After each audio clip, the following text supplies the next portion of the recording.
was saying. Even when this became a death Going live. All right, I'm live. Should be live. You didn't share these with anyone. But your supervisor, did you? There's one simple exotic herb All right, that anyone I can am use. live. I got hit with an ad right off the bat. No. That's interesting. We already got a like too. Very nice. Somebody already liked. Thank you. No further questions. Let's go. Let's go. Never in 30 years on the bench have I seen a more blatant example of prosecutorial misconduct. I am going to grant a stay of execution for Mr. Rhodes. His death warrant is due to expire in 2 days. I strongly advise the county prosecutors to allow that warrant to lapse.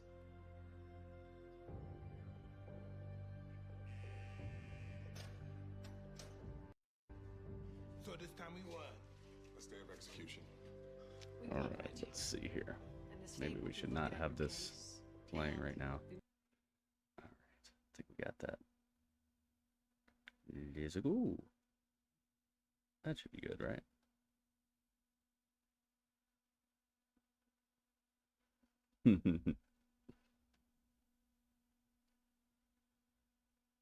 Okay, I think we're super live.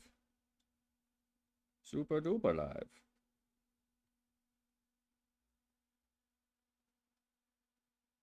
Oh, it's time. They just finished. They just finished the Law and Order or whatever that is. CSI, Law and Order, Law and CSI, Law and I, mowing a lawn. I don't know what it's called. I think it's Law and Order. Then, now, forever. Acknowledge me. Are we live? All the way live? Do we have quality options? I think you always get quality options on there. Yeah, we even got 1080p 60 if you guys want to go there. Seth freaking Rollins, Oh back yeah, into the halls Seth of is NXT in because tonight, NXT. for the first time ever. The World We got it. Heavyweight title will be defended after badass Bron Breakker called out the champion. It's our main event. Roll up the likes, guys. Let's get as many likes as we can on this. The journey to become becoming champion. with a rush of desire. Okay, sometimes these openings are copywritten, so be careful.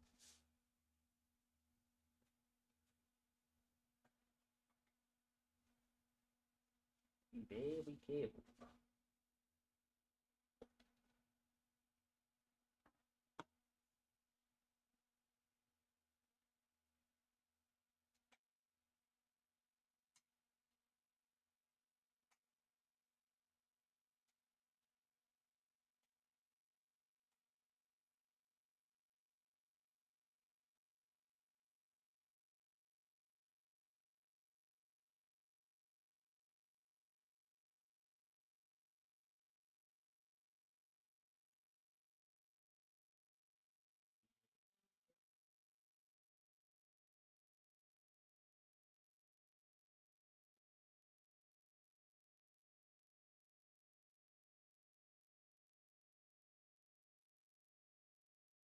Wonder if they're gonna open the show with with Bron Breakker versus Seth Rollins. That would be crazy. All right.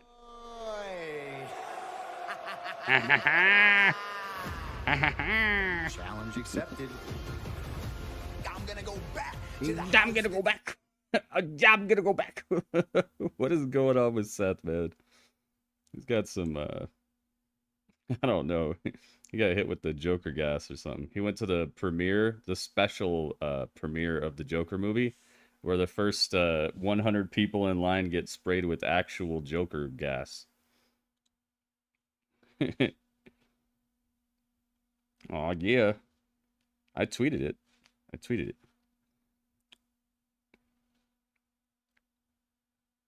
Okay, I see the hearts. They show up on my screen. I don't know if they show up on you guys' screen. Make sure you guys click where it says live, because it'll place you behind if you're like watching an ad or something like that. Introducing first the challenger. Oh, here we go. Tyler Bate. Tyler Bate. And Big strong boy. I'm keeping this title on him forever because he's the true last NXT UK champion.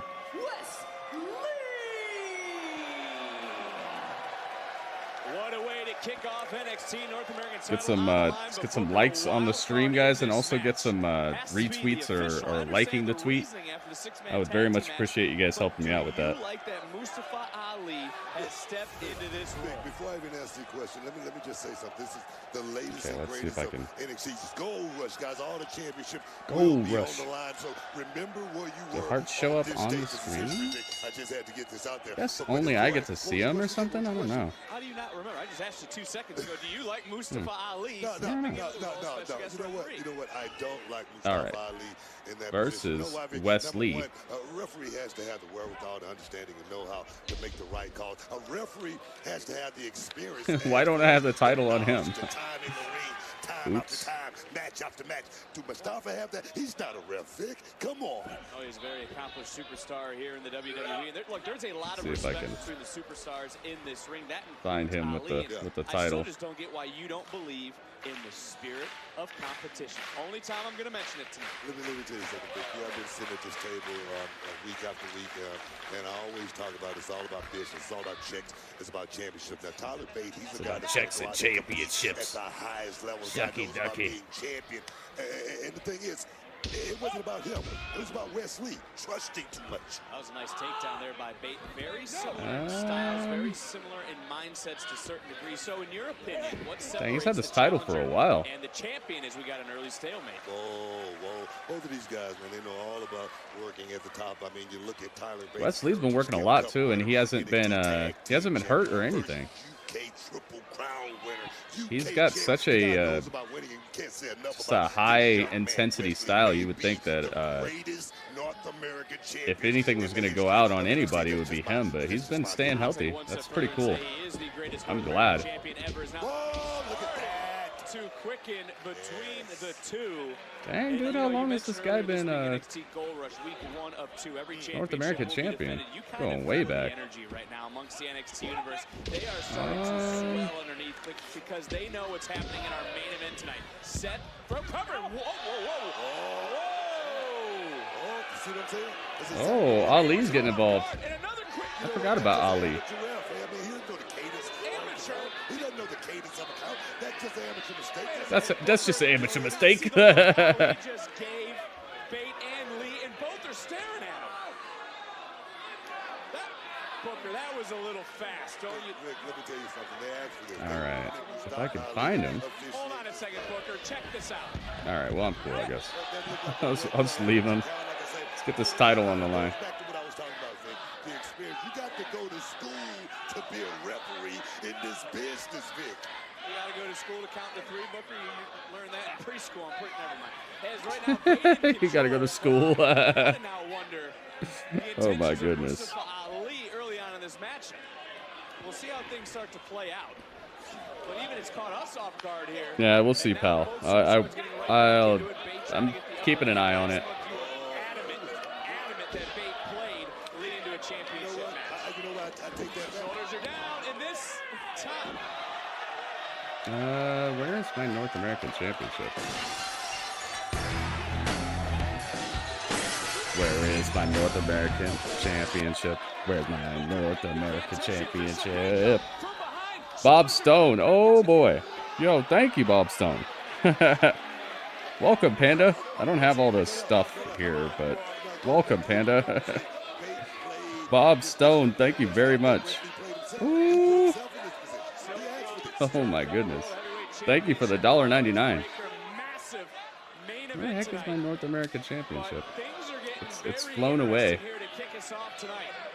It's flown the coop. There it is. Cha-ching. All right. Let's get this going. The title's on. The title's on the line. So you know what time. It's time to light it up. We brought the light it up back to YouTube. Welcome everybody. Welcome. Sorry, I'm trying to get this all set up. Welcome to everybody. Hey, they get any closer, I'm not Bob gonna Stone get it. again? The What? NXT universe is counting. 2 of them. Mustafa Ali isn't. Booker. Yo, that's what's up. Hey, man, you know what? I can't even What? I can't even call it. Now Ali is starting to really Oh my goodness. Sharing 2 cold ones with the chat. 2 cold dollars. 2 cold dollars he's sharing with the chat.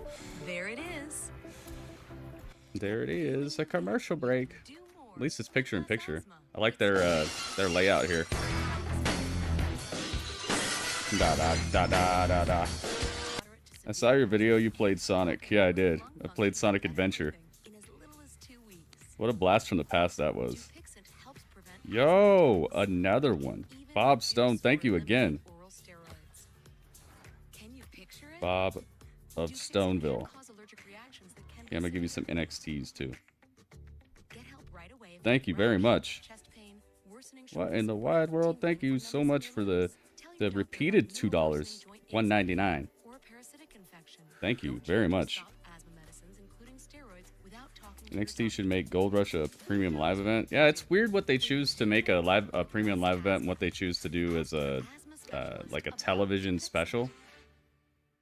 And it's also, when is the Great American Bash? Isn't that the end of next month?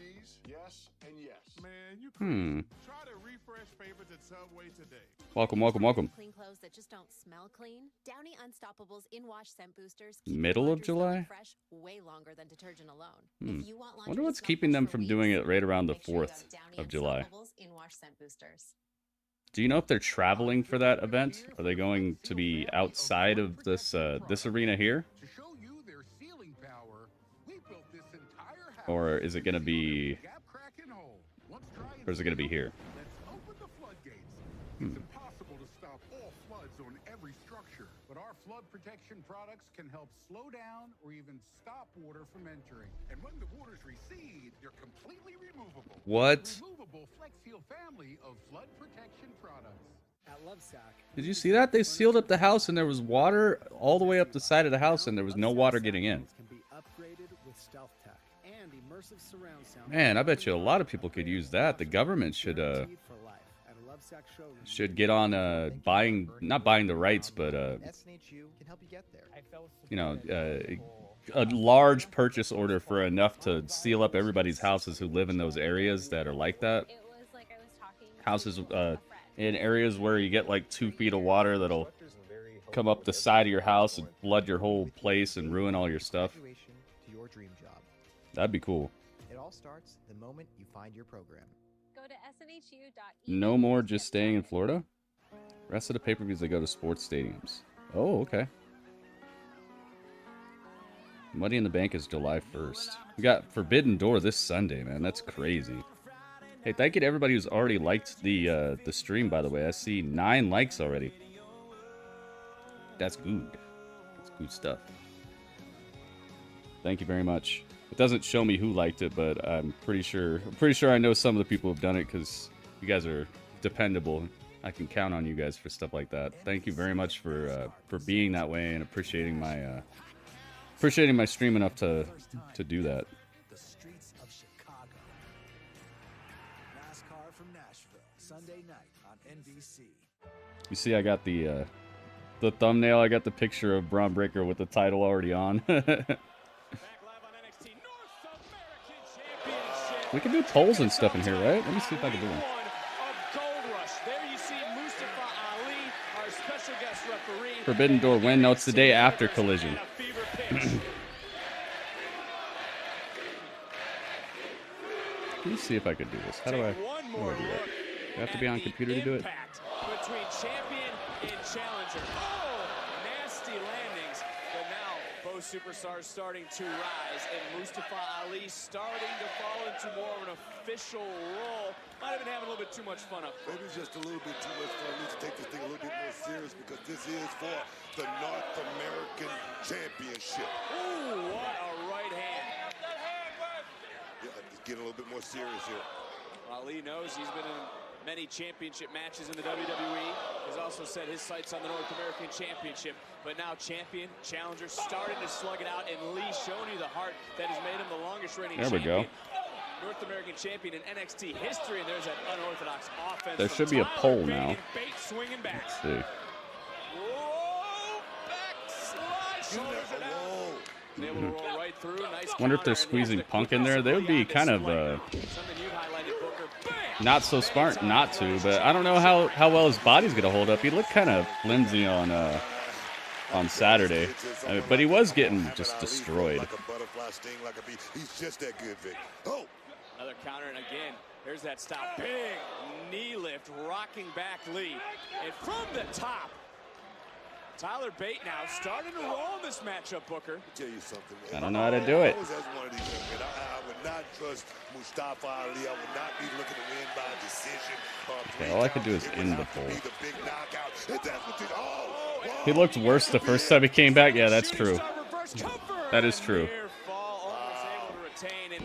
But you know, like he seems to be getting injured more often than.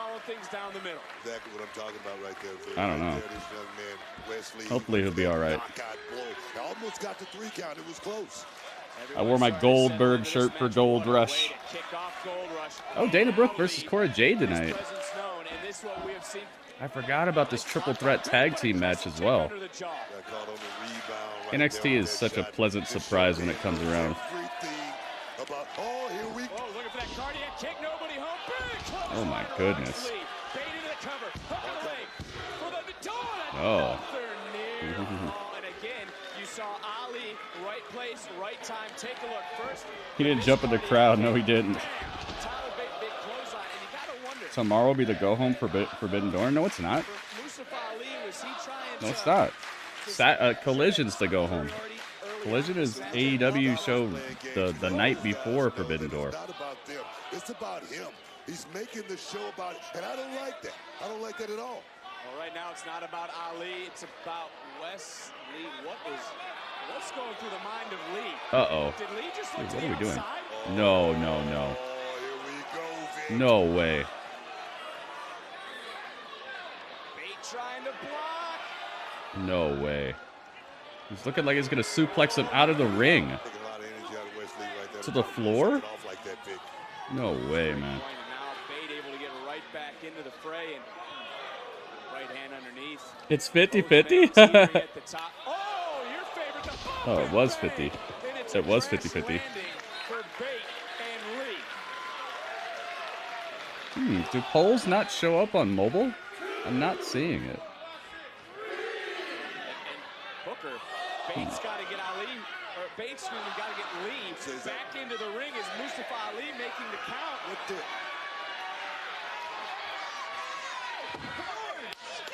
Oh, slap him up. He slaps him.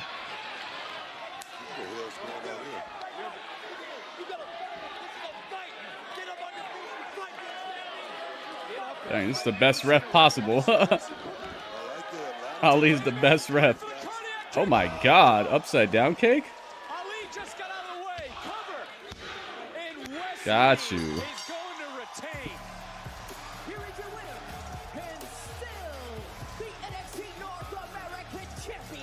Wow. Dude, what was that about? I don't want to take anything away from what Tyler Bate just did. The victory for Wesley. Very odd. Very odd ending right there.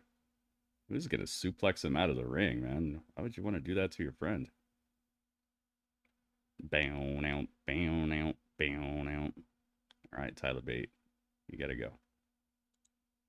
That was cool that he doesn't have a Twitter, so that one lady who knows him, is that his wife or something? Or his sister? Who was that? Panda made a drawing, and Tyler Bate doesn't have a Twitter, so he couldn't see it. And then everybody was like, "We'll show him, we'll show him." It was so cool. What's his name? It was Duke Hudson. Duke Hudson and Tyler Bate's girlfriend or something.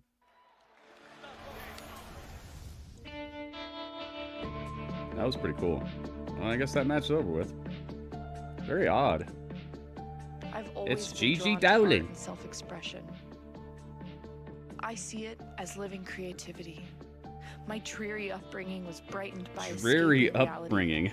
and diving into the images generated in my mind. Did she write this? I don't think Reflected so. in the gear that I wear.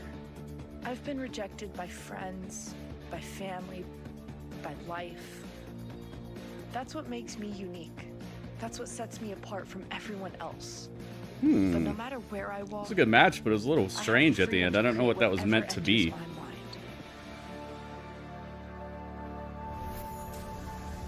Kiana James, we just Kiana saw James. Gigi Dolan, and Gigi calls that art. I call it a waste of real estate. I don't talk about my feelings or why bright colors motivate me. I'm fueled by results, especially in the ring. But the ironic thing is, Gigi and I, we're not as different as she says. Believe it or not, Mackenzie, when I was young, I was reckless. I broke rules, I got into trouble, but unlike Gigi, I grew up. I took the path towards Gigi, success. gotta go. It's called Or good ambition. games, maybe. I have it, I embraced it, and Gigi can't even spell it. But hey, good for Gigi. She's happy swimming in a pool of mediocrity. Oh, jeez. Why's it gotta be all that? James may want to watch what she says, but Booker, are you ready? P-A-R-T-Y, because it's time to show some school spirit. Hales Pep Rally. Why's it gotta be all that? Swimming in a pool of mediocrity. This Friday. Guess what? You out. Has thrust the bloodline. And I'm out too. Into civil war. Wow.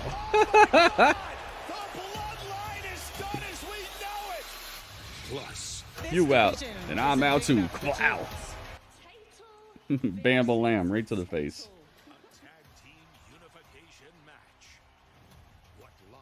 Collision ratings will be out. It's probably like 814,000, something like that. It's probably nothing astronomical. And it's only going to go down from there, too, so I don't know, man. People are acting like Collision's about to be just the savior, best show ever, and it's like, come on, man. Come on, man. Let's let it rock. Let's see what's up with it. Let's see how well they can keep it together. I've already said it, like, 5 weeks from now is going to be the actual debut of Collision. That's when we're going to see exactly where it shakes out and how much they actually care about it, and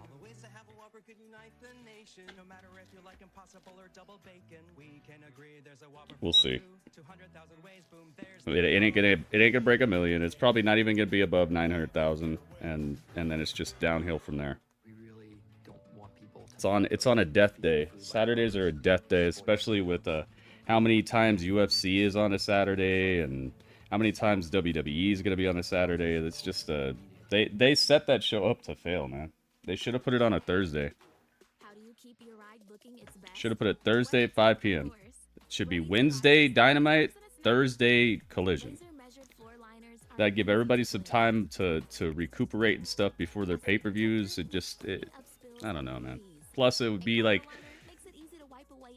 they'd be able to double run an arena or run a bigger one or a smaller one back to back in the same city, so they don't have to go traveling. Even though the traveling now is not as much as it used to be, but still, why not just have it back to back?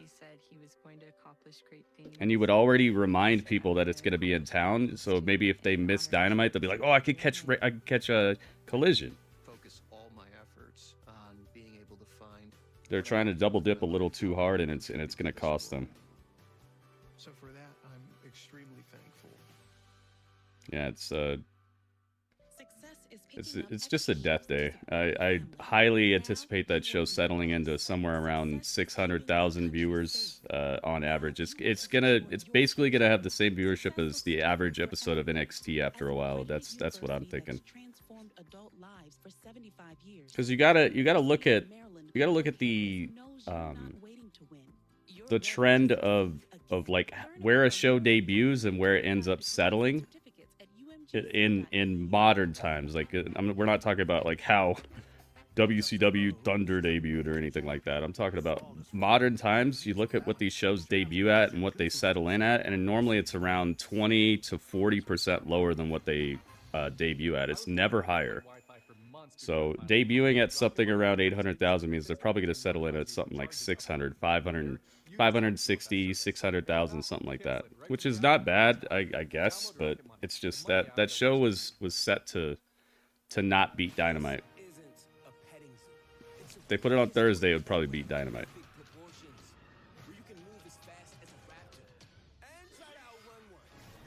Ironically, Ali is a fanboy. He didn't want a BS outcome. We're back on NXT. We saw Seth Rollins arrive earlier tonight, but last night on Raw, he was Seth Rollins got jumped. by Finn Balor. He did. He got destroyed. That was a brutal beatdown, and it continued backstage and stuff. I like the way they did that. They didn't let it just be your normal, average, everyday beatdown.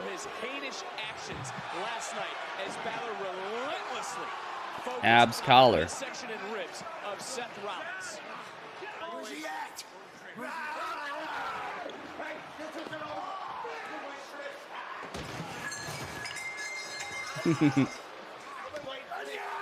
He made Tyler Bate lose. At least he showed up, Pid. At least he didn't disappear.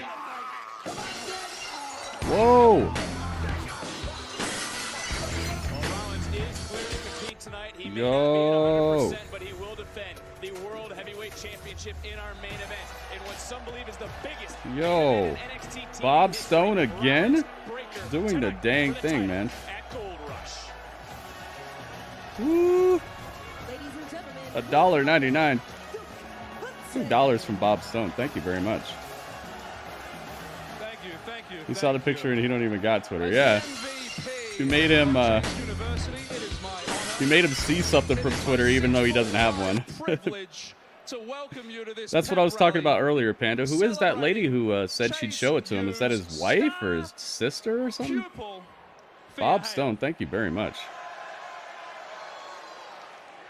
Bob Stone lighting it up out here. We have seen Thea Hale. Thea Hale. Agony of defeat. We have also seen Thea in the thrill of victory. What's going to happen and here? Victory is the name of the game next week when Thea defeats Tiffany and becomes the youngest NXT champion in history. So, rise, stand up, and help me welcome the next NXT Women's Champion. Ladies and gentlemen, boys and girls, give it up for the one and only Thea Hale.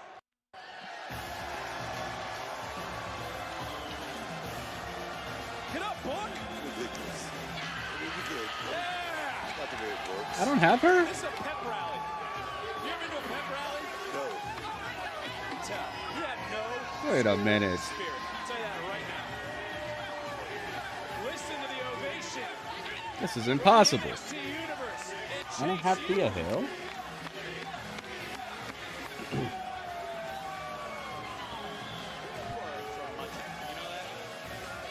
I think wife. She told me she had a daughter. Oh.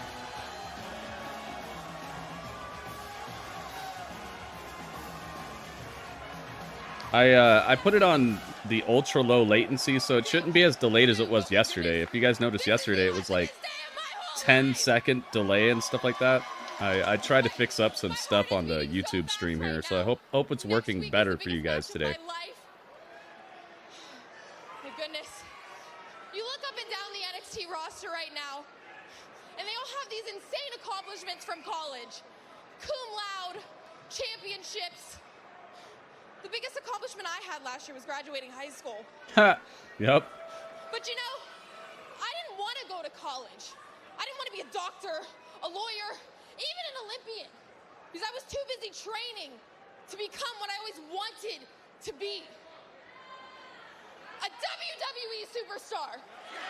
Yeah! So, you know what? I don't need national championships. I don't need a master's degree, because next week, I am going to become the NXT Women's Champion! Rawr! Did she say she just graduated high school? What the hell have we gotten ourselves into? Hey! Statler, hold off. This is a pep rally. Who? University, I was finally accepted and I pushed myself all the way to winning that battle royal. So first and foremost, I'd like to thank Mr. Chase, who's sitting at home watching this right now. Hi, Mr. Chase. Hi. Okay, yeah. Woo, Mr. Chase. Let's give it up for Mr. Chase, who Oh, come here. on. And of course, the MVP of Chase University, Duke Hudson. Yay! MVP! MVP! MVP! Oh, but thank you so much for stepping up and helping me gain that confidence I so needed. But it would be wrong of me not to also mention my two favorite pains in the Ooh, Star-Lord. Charlie Dempsey and Drew Gulak. Charlie, I know you don't smile a lot, but I know you can't help but be happy over the fact that I could be NXT Women's Champion. And honestly, you guys taught me so many grappling moves, so many holds, so many amazing things that I'm going to use next week against Tiffany Stratton and give her Andre Chase University. Size. Can I say it? Can I say it? Can I say it? Say it. Sized ass whooping. Dude, she's a bundle of caffeine or something. Hell yeah! Hell yeah! That was cool. Uh-oh. Excuse me. Excuse me. Pardon me. Coming through. Excuse me. Pardon me. Coming through. You see how she just walked through the crowd there? That was funny. No, Jimmy Johns. They did this for you, Panda. They Jimmy Johns does for you. Drew is part of Chase U. No, but he's been training her. Her and the Regal Jr. have been training her to be a better wrestler and more sound in the ring, and they've been really putting her through it too. No offense or anything, but you'd be about the dumbest person in this entire building. Jeez. I'm not one of your poorly educated professors, but according to my calculations, you have about a 0% chance of winning next week. I got a 1-0. The thought of you in my Tiffy title is cringe. Oh, okay. Look, Tiff, that might sound like cringe. That might be like so not fetch to you. But next week, She cut the Steiner he is math on taking her. that championship from you. At the age of 19, you understand? She's 19. So much heart and determination. Thea leaves it in the ring every single week. And you're going to find that out for yourself in 7 days. Now, I understand that you do not believe in Thea Hale, but guess what? I believe in Thea Hale. Chase University believes in Thea Hale. Everyone here Loves the acclaimed. That'd be funny if they said that.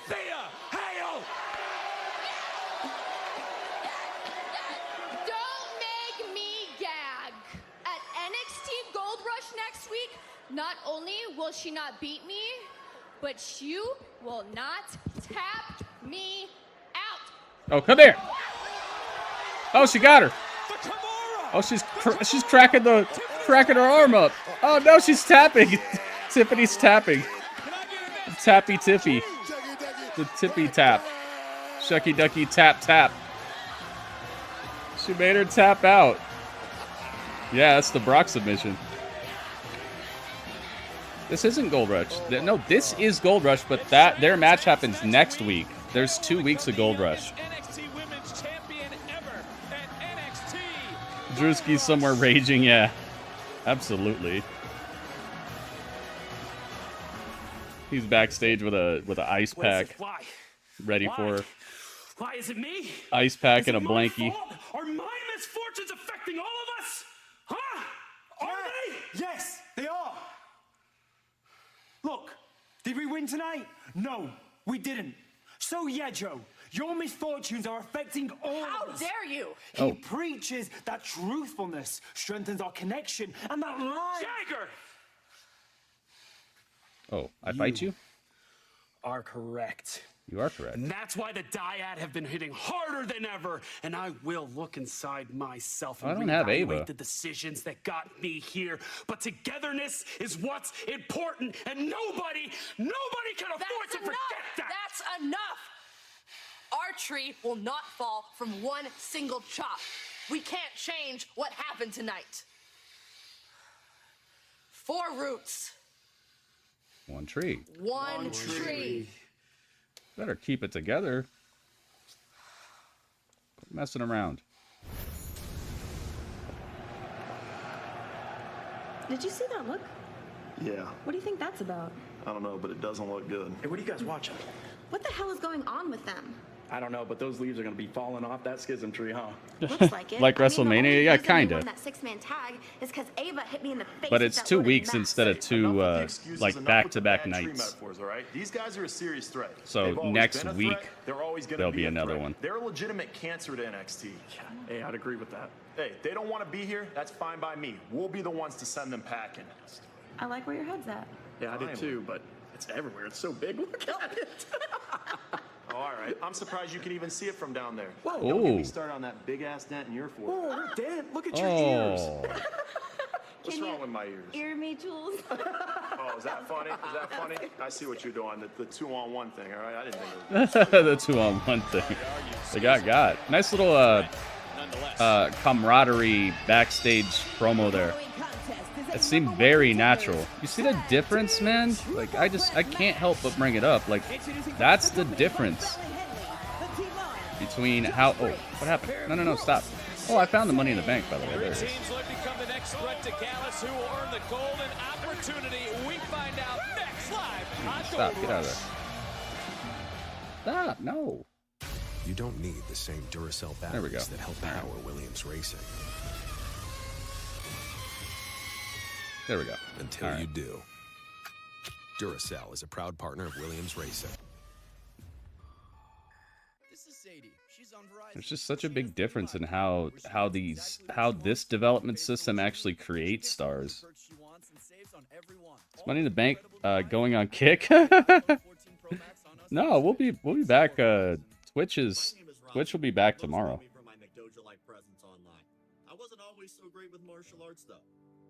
That's a good idea though, because it's green. Yeah, she tapped out. This console that Radio got us, oh my goodness, it's so epic. It's Arsenio. What's up, man? Welcome back. Arsenio, thanks for tuning in, man. You missed 59 straight days of streaming on Twitch, man. I hope you know that I have a Twitch channel. It's right over here on the side. Start your hair growth journey at Nutrafol.com. Says it right there.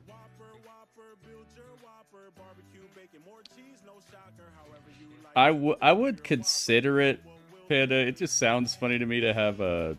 Uh-oh. No BK. But I'm not sure enough people will even realize I have a kick by then, and I won't make any money off of it at all. At least if I at least did it here on YouTube, I'd be able to actually convert that into a bit of making a living and keeping the stream alive. But kick is something I'll have to do as like a I'll have to slowly build up the amount of people we have over there until I'm able to make money off of it before I do anything major on it, and who knows if that'll even happen.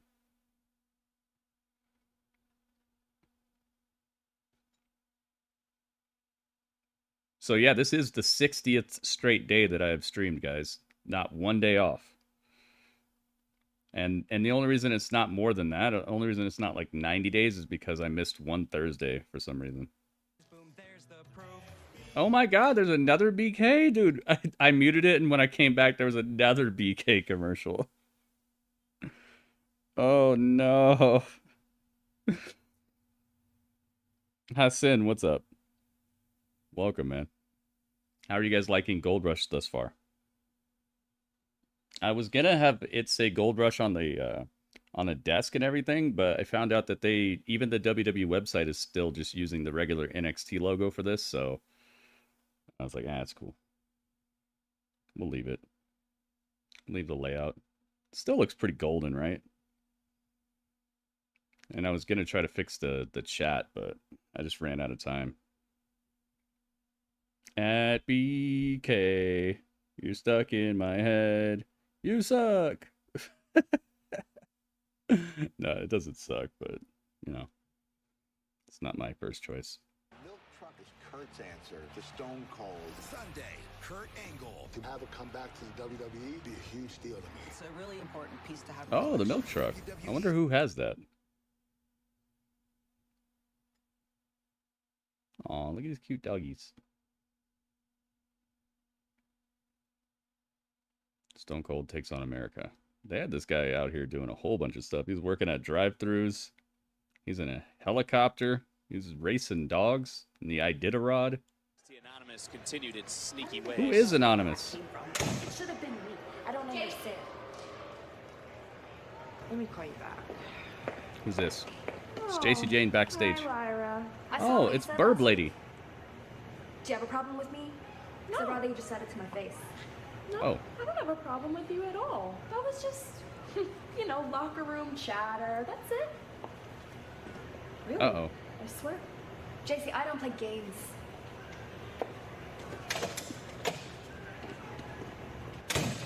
Ugh. I should just kick her in the face. You should. Burb Lady. Feather Rosa.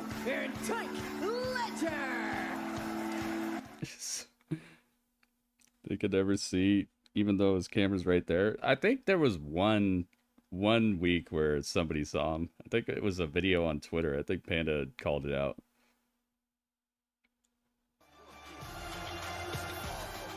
All right, we got Malik. Malik and the Physique. Do I have Malik? I don't think I do. Eee.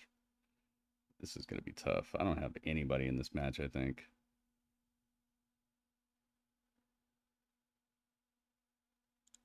Let's see. Do I have even one of them? I don't think so. There's going to be a blank slate. Let's bring there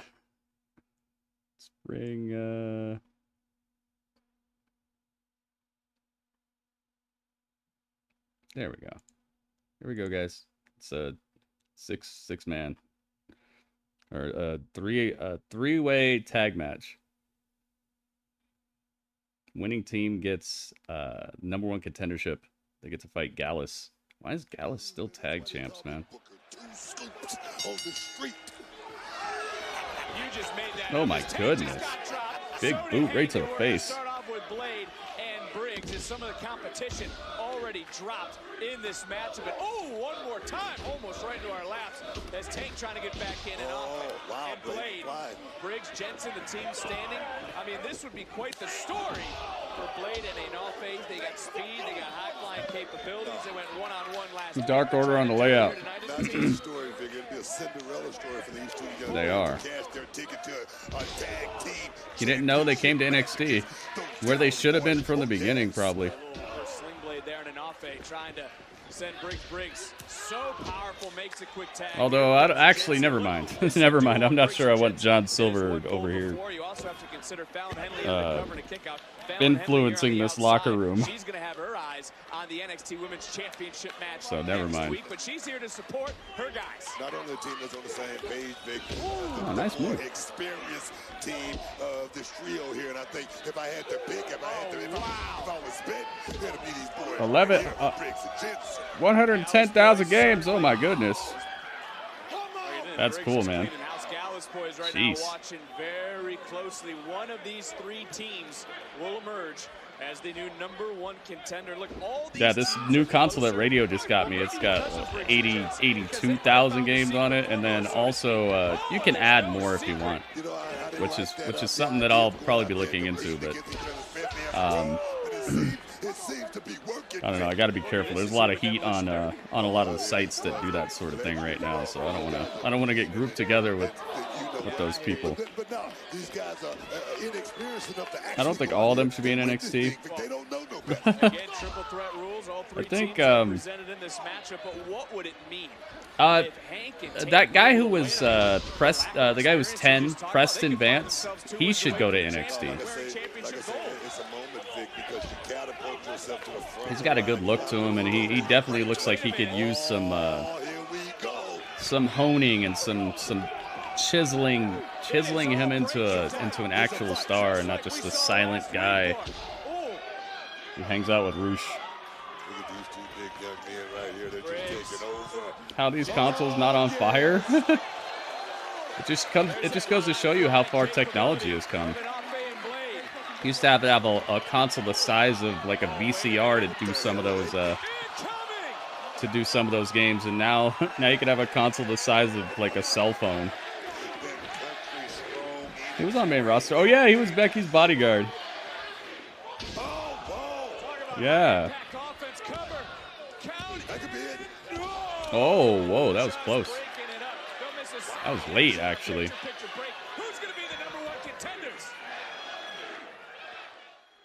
That was 3. Jeez, man, they're stacking commercials on this. Maybe we're gonna get a really in-depth main event between Seth and Bron Breakker.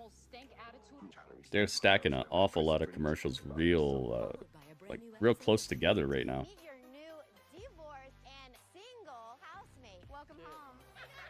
Okay, so we got Thea Hale, we got Ava. I guess they dropped her last name. She's just Ava now. Back in the day, sneaker drops meant getting online to wait in line. All right. Got a new Dragon Lee. We get the fastest mobile service. Got a new Yabba Dabba Kato. I got this. Get the best price for 2 lines. Got a new Coraja Day. Hey, shout out, little sis. It's a cool Coraja Day. They grow up so fast. I'm a fan. Here, let's take a look at it. Home of the Xfinity 10G network. Oh God, no! Whopper. Whopper.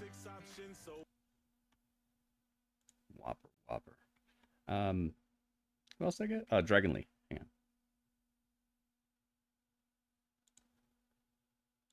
I like this blue one, but we're gonna use the new one. See the rhyme? There we go. New one. Dragon Lee. All right, where's Coraja Day? Coraja Day. Yeah, she's looking a little too nice right there. Let's get the new one. There you go. Coraja Day. Done. That's it? Yeah. We got it. No more leaks, no more freaking out. And that's it. That's it. This came 25 years too late. She's been Ava ever since she was with Joe Gacy. Oh, dang, really?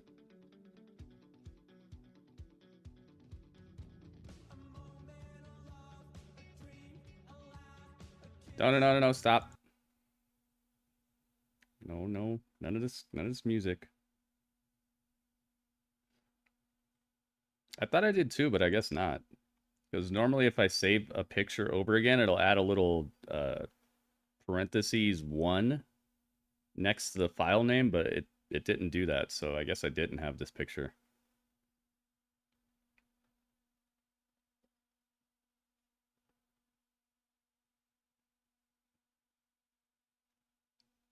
That's a cool picture, though. Who's she fighting? Dana Brooke? Let me see what Dana Brooke I have. There was a new Dana Brooke, too. You know, let's get this new Dana Brooke. Snazz up the place. Spruce it up.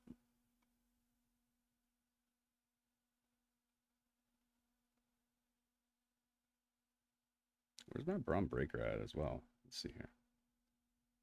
I don't think I have this one. Let's see. Okay, who am I looking for? Dana Brooke.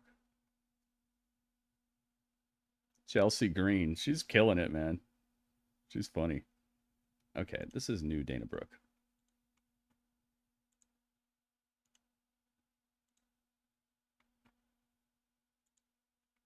She looks like somebody's stepmom or something. Okay.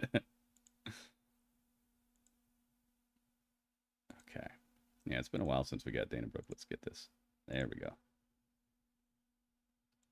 Some of these people, they give them bigger pictures than others.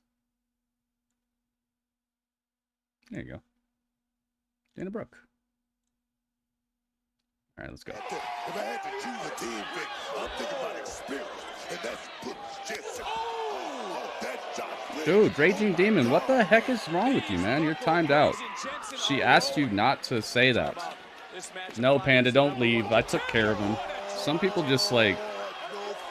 Some people you gotta like understand that they're slow. Main event still to come with Bron, Breaker, Seth Rollins for the World Heavyweight Championship as one of these three teams. Oh, we'll get the NXT Tag Team Don't leave, I took him out. opportunity next week. See that, Vic? It's hard to argue against Briggs and Jensen right now. I tell you right now, you get this big man rolling downhill, he's hard to stop. Oh, yes. On off there one more time using the speed. Oh, look at the speed of Hank. Big knee under the jaw. And I don't necessarily know if a tag was made. Blade may be legal. You know, you could do that too, Panda. You got that little wrench next to your name. You could do that. Slow as in can't pay attention. Some people, it just takes them forever. That's what's up. I'm not trying to be insulting, but that's exactly what it sounds like here. Tank is legal. Oh, and Tank now running right through the competition. This is the dangers of a triple threat match, right, Book? Whoa, what the? Vic, this is for an opportunity of a lifetime. This is for a shot at the tag team championship. You gonna let it all hang out. You gonna leave it in the middle of that square circle, man. Oh, yes. Neck breaker connects Jensen, and now quickly coming right back. Oh, The old pick was better. Yeah, but if it's not accurate, then, you know. I sometimes I'll leave an old picture, but it's been forever. It's literally been, I would say, 3 years since I've given her a picture, so it's about time anyway.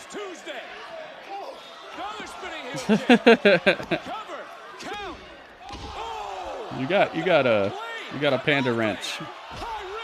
You just tap on their name and then it should bring up you can go to their channel, you can report them, you can put them in timeout, you can hide them on this channel. But please make sure with me before you hide anybody, guys. Because the problem with hiding people is that unless the person running the channel knows about it, they'll never understand that it happened and it sucks. So don't do that. Yeah, you missed Tiffany Drewski, but I don't think you want to see it. Well, maybe you want to see it for a little bit, but it didn't turn out very well.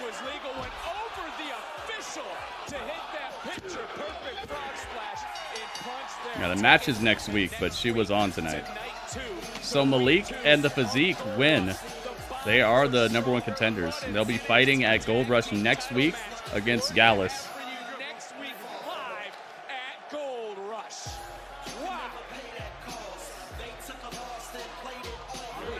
Oh my goodness. Oh, stop the song, stop the song, stop the song, stop the song, stop the song. Okay. That's plenty. We're gonna hit the pub? Yeah. No. Not that fast.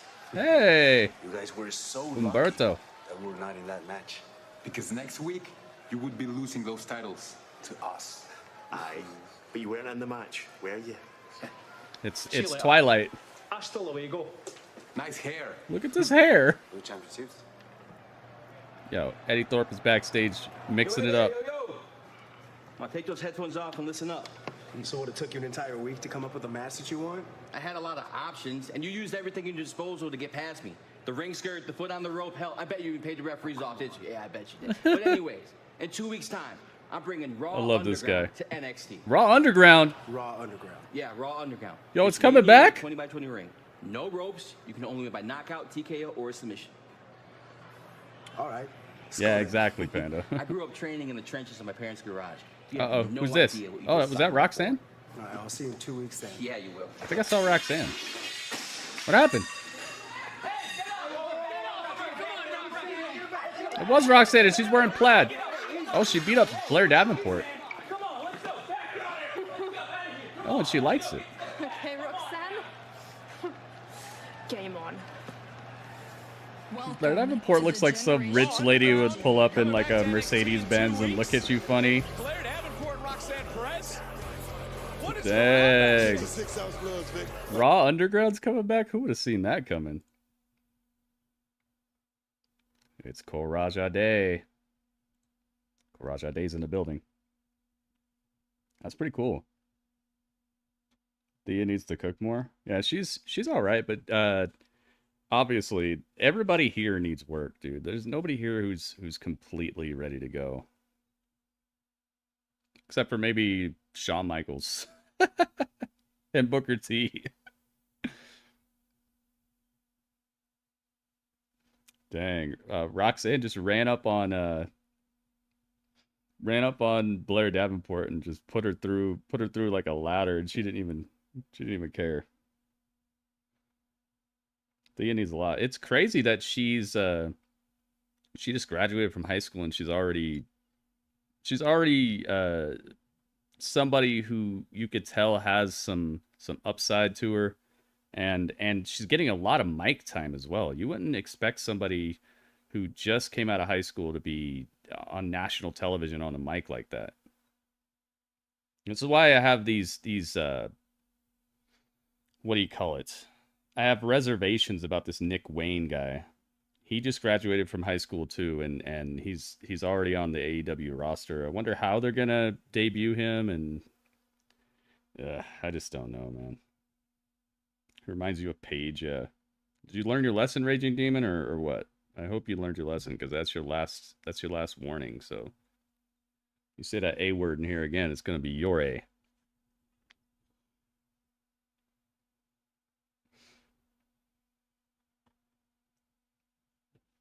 Please and thank you.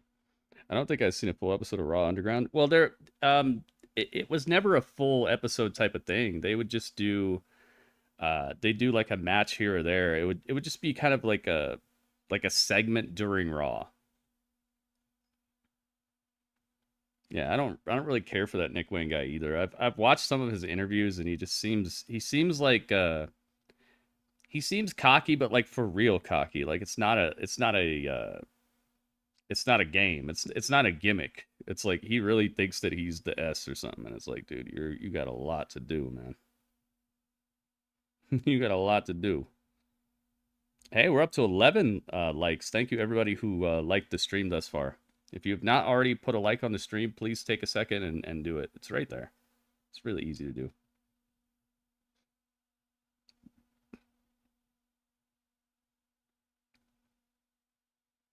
Indiana Jones.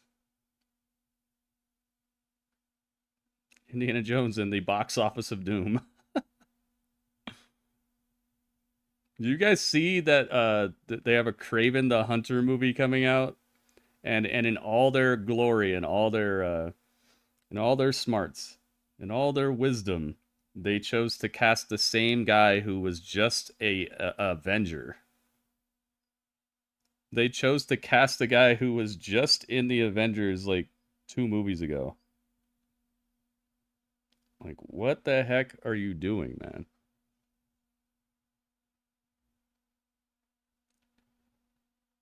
There's not a 100 other actors you could have got. You have to get a guy who's already been a major character in one of your major motion pictures. That's how just shallow Hollywood has become, that you really just can't find anybody else. And the guy looks nothing like what I would think Kraven would look like as well.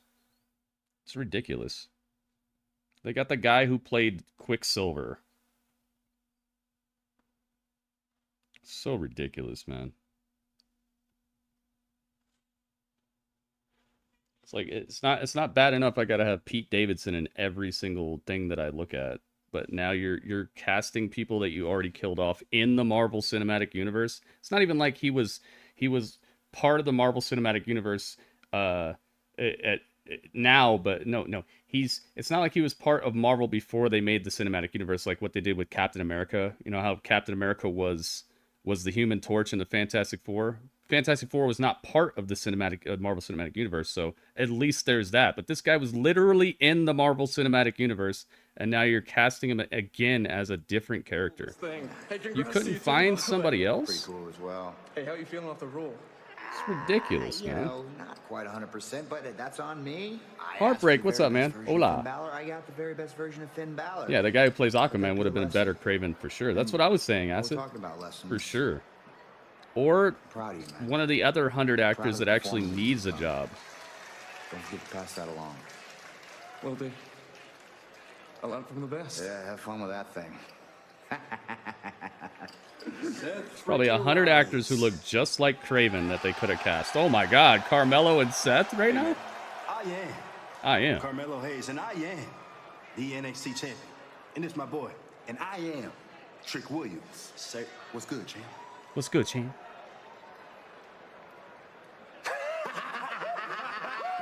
Why is he laughing at him? I gotcha. Come on, guys. I know who you are. I was waiting for you to come say hi. Champ to champ, what can I do for you? Listen, man, I just want to pay my respect as a champion to another champion. I appreciate that. I appreciate that. Hey. Eyes up here. his eyes are getting lost in the title. You worry about your title. You gonna beat Baron Corbin next week? I am. You ready for Bron tonight? You know I don't miss. Oh. Keep wearing it well, my friend. No doubt. Welcome back, champ. Thank you. Nice. What a nice little nice little segment there. Oh, I gotta mute that. Dang, she came out looking like $1 million. Dana Brooke with the nice pink like trench coat thing, and she unzips it and just goes poof, and then it's just pink diamonds and stuff all over. Uh-oh, Courage Day looks like she wants to kill this girl. Look out, Dana. Dana, look out. She looks like she wants to hurt you. All right, let's get Carmelo out of here. Carmelo. Sounds like a candy bar. What sort of hunger and passion is in NXT? What sort of hunger is She's like, come on, come on, let's fight. I just wonder why Dana. would you slap Dana Brooke in the face? You call her the resident mean girl. I call her she is. One bad little sister. One bad little sister. It's all about Cora Jade. You know, that might be part of the problem. But to your point, that slap was telling Dana that I don't... Is her outfit see-through? Wait a minute, what? Looks like Dana Brooke has a see-through outfit. Looks like the areas with the diamonds on them are the part that's not see-through. Oh, geez, she's dribbling Courage Day's head off the mat. That slap we talked about. I want to ask you this. Why wouldn't an NXT superstar like Cora Jade seek out advice from someone like Dana Brooke? Not making it Boing. Slam. Nice cartwheel. Dana's so cool. She could actually do the no-handed cartwheel. I wish I could do that. It's just so scary to me. Yeah, I'm paying attention to details, man. It's one of my things. I pay attention to details. Nothing wrong with that. There is a ring. Dana Brooke said she will be there as she's focusing in here. Right? How could I claim to be a reviewer of these things if I don't pay attention to details? Tiffany Stratton, the champion, hailed the #1 contender next week during week. Did I mess up the hashtag? I think I did, but I think they all work the same with that. Like, I don't think it matters how you capitalize anymore.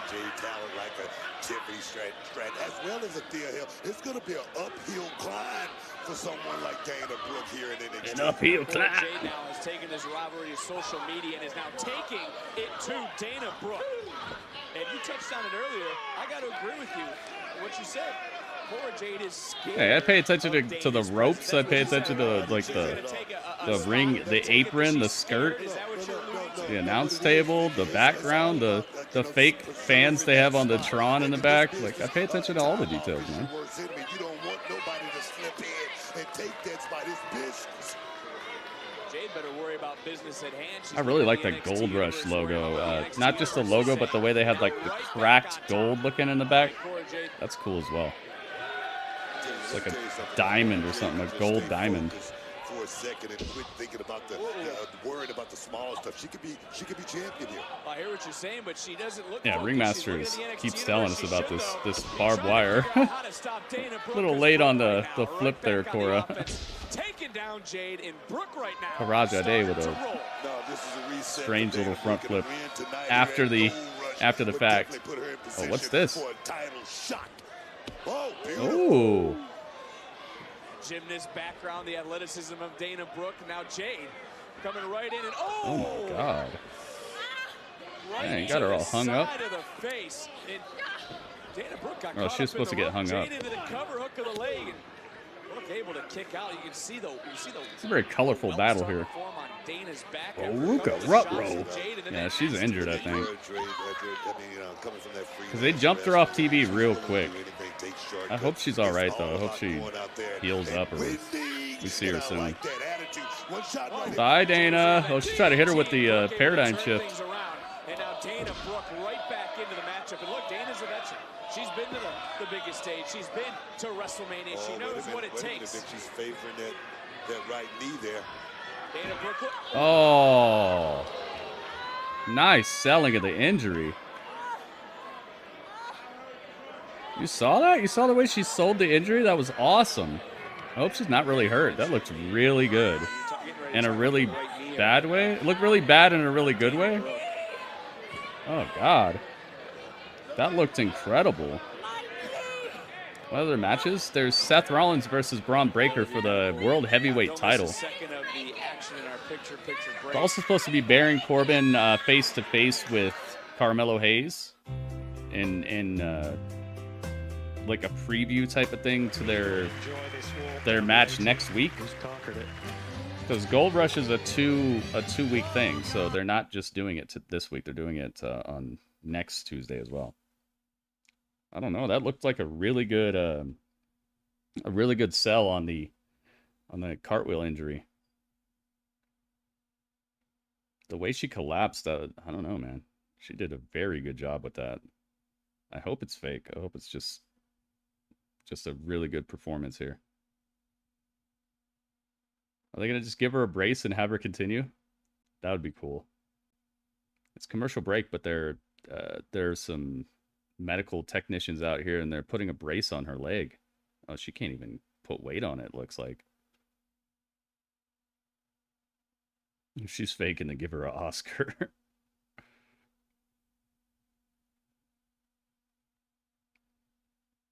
Boing.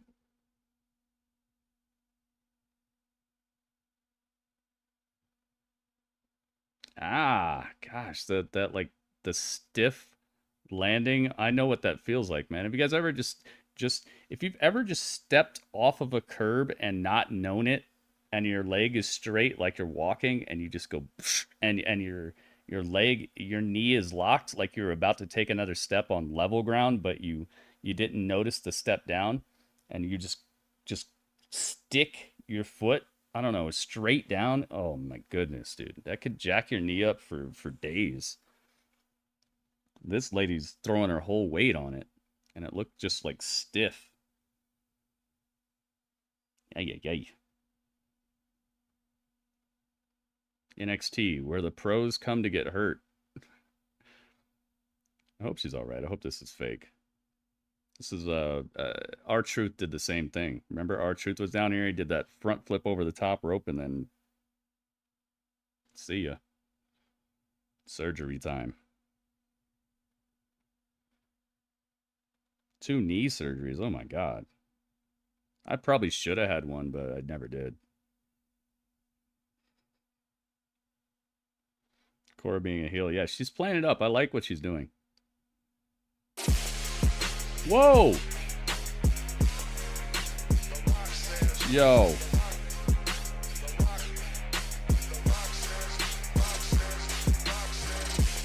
Oh my goodness. The Rock says, the Bob says, the Bob says, know your dang roll. Oh my goodness. Dude. Bob Stone. Here, I'm gonna give you a dab. A bunch of dabs. Oh my goodness. Bob Stone, lighten it up. $4.99. I got a Nike on my face. Yeah, I like that. I like that beat.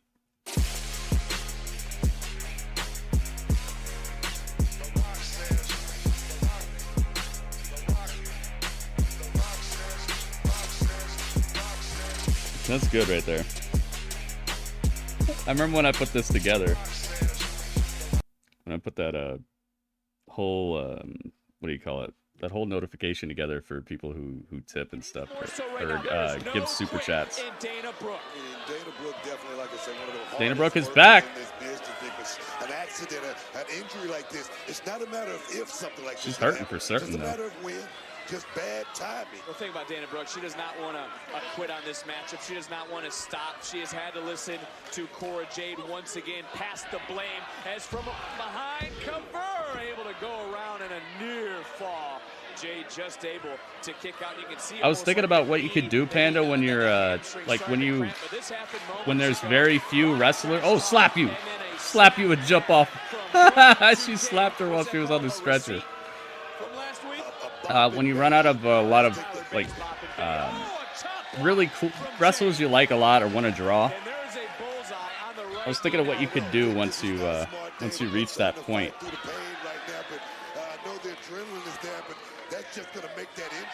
Wait a minute.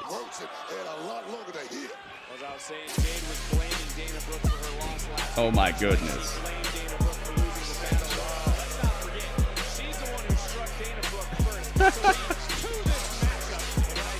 He's become the new boss in town. Oh yeah. I think I do have another chat champion thing that I should put up. Yo. Bob Stone. What Bob says.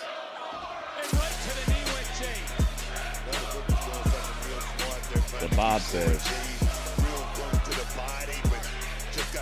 Chat champ, the chat champ.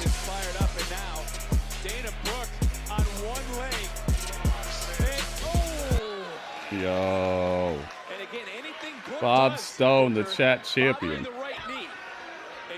See if I can get it. Oh, she's going for it. Boston Crab. Single leg crab. She's just sitting on her. Dang, they're telling her to tap? Why you tell her to tap?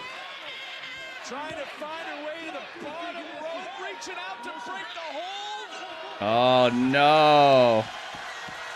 It's over. Is it over? No, Dana Brooke says no. No, I don't give up. No. This is mad damage.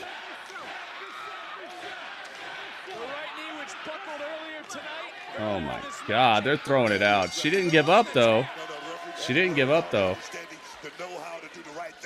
There you go. Bob Stone is the chat champion right now. Goodness gracious. That was a cool match. That was a good match. I love how she didn't give up and the ref still had to call it, because she was just screaming agony. And I love that fight they're showing from Dana Brooke here. That might have been the best way to handle a loss here. She sold that like $1 million, man. The way that she sold the her going down and all that. Panda says, boo. Have you drawn Cora Jade? I mean, Cora Jade? Panda, have you drawn her? I don't think you have. At least I don't think I've seen it if you have. Didn't you used to like her? You made her trend, right? You can make her trend again.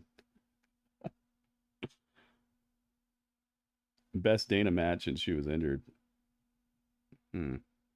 Hyperextension, that's what I deal with? Oh, jeez. Well, a judgment call again made by She said, I didn't tap! Have you drawn Roxanne? I think you have, right? Hoping for the best for two other superstars, Mr. Stone and Von Wagner. Mr. Stone, let's go.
I was in intensive care for a week.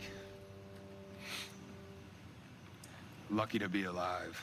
Yeah, really. My dad was out working to pay for the medical bills, and my mom, she never left my side, not once. It's hard for them to even talk about it to this day. They sound like really great parents, Vaughn. They are. The scarring on my head was bad. I did look different. 4, 5, 6-year-old kids in my class, they used to call me a monster. And you know, all I could do was take it. Because when I looked in the mirror, I did look different. My mom would drop me off at school, and in the playground, other parents, they would just stare at me. And they would tell their kids not to look at me. Yeah, it was hard. Oh my God. You were just a kid. Yeah, I was. Yeah, I have kids, and I can imagine how angry that would make me. Robert Stone has kids? That's enough for today. Oh, Vaughn, come on. Thanks for today, Stone.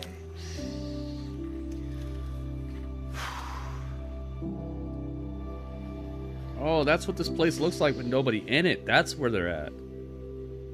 Dude, this was awesome. Strong, man. That was good. I can truly say, what don't kill you make you much stronger. That's what that young man's going through. That's absolutely powerful stuff right there by Von Wagner and Mr. Stone, and that's part of the reason why right now trending #1 is us here at NXT with Gold Rush, and I'm sure the trend is going to continue, and a lot of social media buzz about these two superstars who are going to meet next week one-on-one for the NXT Championship. I like Karaja Day. I just don't like her feuding with my favorites. Not Roxanne yet either. Oh, I thought you did draw Roxanne. And talk things out next. Was 2K23 worth getting? It depends. Depends on how much you liked the last 2K game. It's just a better version of last 2K game in most ways. There's some glitchiness, there's some weirdness, but it depends on how much you like the last one. If you like the last one, it's a better game. Seems more tightly put together. The graphics are better. A lot of the character models, the lighting's better. It's missing some things that the previous one had, but what it's missing, it made up for with like stability in certain cases. They took some things out to make it run better. I don't know, man. I'd say if you liked the last one, then yes. If you didn't really care about the last one that much, then I don't know. Wait for a sale or something. Ariana Grace you drew. Okay. Yeah, I need a hug. Yeah, that was crazy right there. I like that.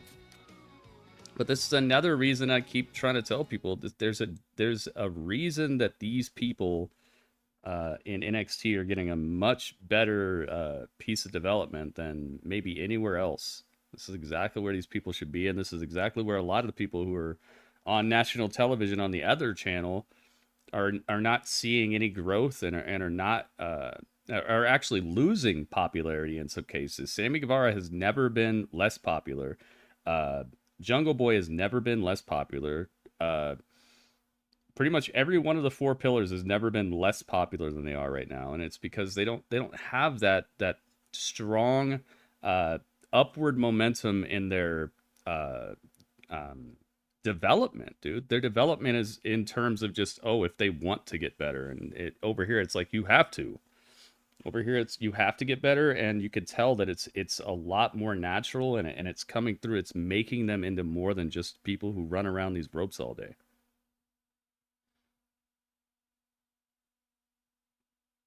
Wayne Bloom and Bo Beverly. I don't know who those are, but he did say that that he's related to like a famous wrestler, so probably one of those is what I'm talking about, or what you're talking about. AEW is a serious wrestling show. It's just when you get signed there, that's it. It's like you're it's like a bonsai tree. A bonsai tree is not a natural thing. It's created that way. They purposefully stunt your growth and make you into. They make them into that shape And it's a fine art, but it's like there is no growth from there. You're just a bonsai tree. Meanwhile, over here, they're letting you flourish and they're growing you into something bigger than that. They don't just sign you up and you're a bonsai tree and they're just stuck in this little pot for the rest of your life. With some exceptions, I would say AEW is probably the worst place to go if you're not already set and done in your ways, like somebody like Sting or Jericho or Bryan Danielson, like the veterans. Veterans should be there, but anybody developing, you're stunting your growth and you're becoming a bonsai tree. You're becoming a little tree that's okay with being stuck in a little pot all its life. And you want to be like, I'm an artiste. Look, I'm a bonsai tree. It's like, yeah, you're a bonsai tree, and you're always going to be that. And you're wrecking your value for future endeavors. The second they don't need you, it's game over. Bruh, Raw Underground was wild, man. Yeah. Guys throwing hands, knockout submissions. People really get messed up if they're not ready. Who's your next drawing, Panda? Yeah, well, I got 2 weeks to put together a fight camp to make sure I'm as ready as possible. Or is it a secret and I have to guess? Someone to mimic a guy like Damon, though. Is it going to be Eddie Thorpe, maybe? D1 wrestler, freestyle national champion. Hey, Eddie. Oh, no. Not bonsai trees, like old Abel haircut, yeah. If anyone knows Damon, it's me. Yeah? Wait. Yeah. Let me know. Yo, Gable Stevenson's here. All right. What? Whoa, hold on. Yo, Gable Stevenson? He actually showed up? Yo, a little less conversation, little more Corbin. He was doing pretty well, but then he got boring. Then he was hanging with JBL, but then that didn't go too well. Hey, it's Corbin. We got it in. All right. Next one's you guess for SmackDown. Oh, okay. That's your next. Okay. Gable turning on his own brother. Wow. Maybe they're gonna be a tag team though. Maybe this is just a swerve or something.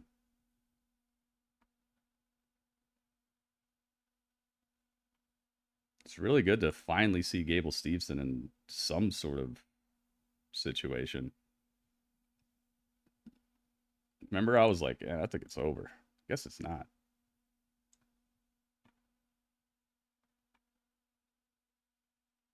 I don't like the Gable guy. Yeah, I don't know. We haven't seen much of him, but I already am like, we'll see. Okay, all right, so we're going to start this thing off hot then. I'm sure you can find some of their matches on old episodes of Raw. Huh. I don't have time to watch you pose. That showmanship, those poses, is not going to keep that title around your waist. Oh no, he's still dressing like this Corbin. Here as champion, but take it from somebody who he's still dressing like this. Having that I was hoping we were going down the Lone Wolf road. You look cool. You got the swagger. But there's nothing you're going to come out here and say that I haven't heard. And next week, there's nothing you're going to do that I haven't seen. Oh, okay. You've never seen, so something maybe like you've never seen NXT title reign, or you've never seen the respect of these people. I mean, look, hey, man, we could go on all day, man. I'm accepting the challenge. Come on, Baron, let's be real. Melo, understand this. We're not in your hometown anymore. You're not talking to a guy that cares if the internet thinks he's thank cool. you. I do, and I say what I want because I don't care what any of you think. I don't care what any of you think, and I don't care what you think.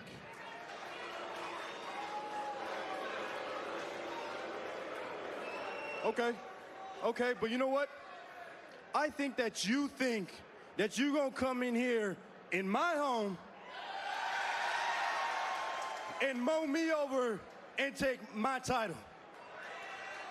And on top of all that, somehow you're gonna make yourself relevant again.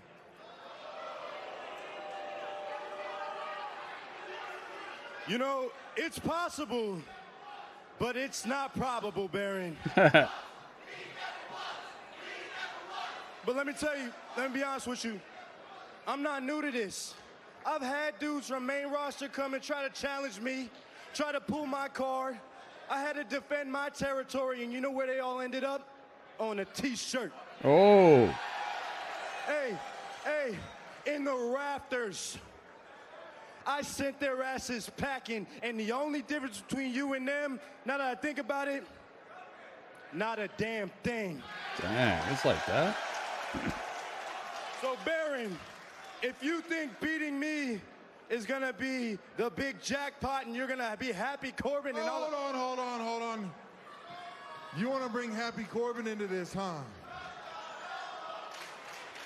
Do you know what Happy Corbin did for me? It bought me a $1.8 million house. Ooh. That's what it did. And that's why I came back. You and all those 20-something-year-old kids in the back, you throw these surface-level insults, and they just don't land. I've had an 8-year career already that most of you will only dream of. So if you want to talk about being happy, you want to compare things, let's do that.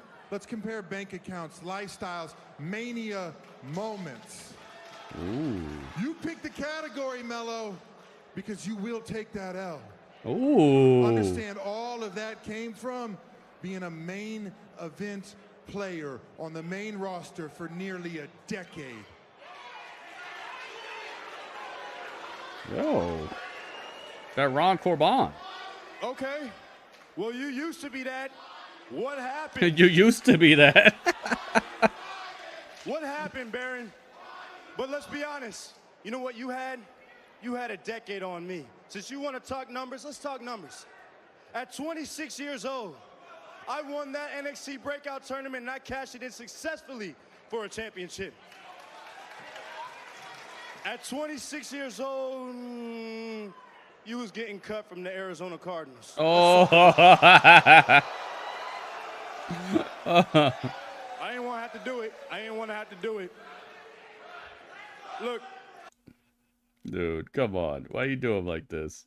Like this, Baron.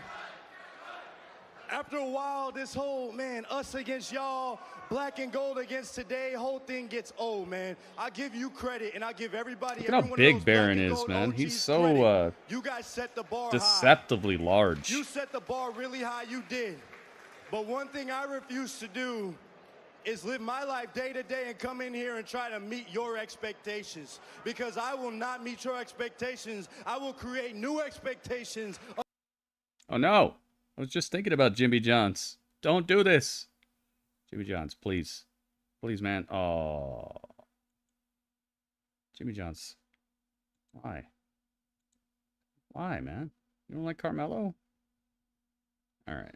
In this house, man, I had to put a new roof up because I tore that bitch off so many times. Ooh, I like his shirt. This Carmelo shirt is fire. I'd wear this. He dressed to impress. He dressed to match the show. Still him.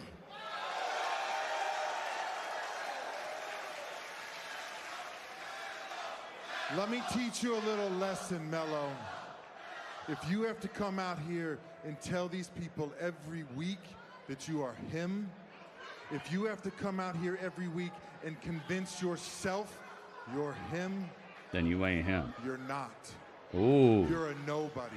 That's why I barely noticed you sitting behind the barricade at SmackDown. Ooh. You're insignificant. Ooh. Yeah, I know, Raging Demon. Now, normally, this is the part where I'd crack you in your teeth and leave you laying. But I don't need to do that.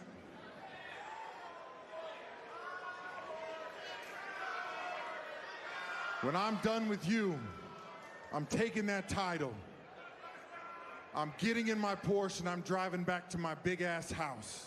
I'm putting it on my mantle. I'm sitting in my chair and my hot ass wife is gonna pour me a drink from a bottle you can't afford. And I'm gonna say to myself, today was a good day. Oh. Get him. Wait, no. The lesson is over. Ooh. Little less conversation, little more Corbin. He was doing pretty good, but then he got boring. Now he's hanging with JBL. No, he used to hang with JBL, but that didn't go too well. Hey, that's Corbin. I got an ad. Did you guys get an ad?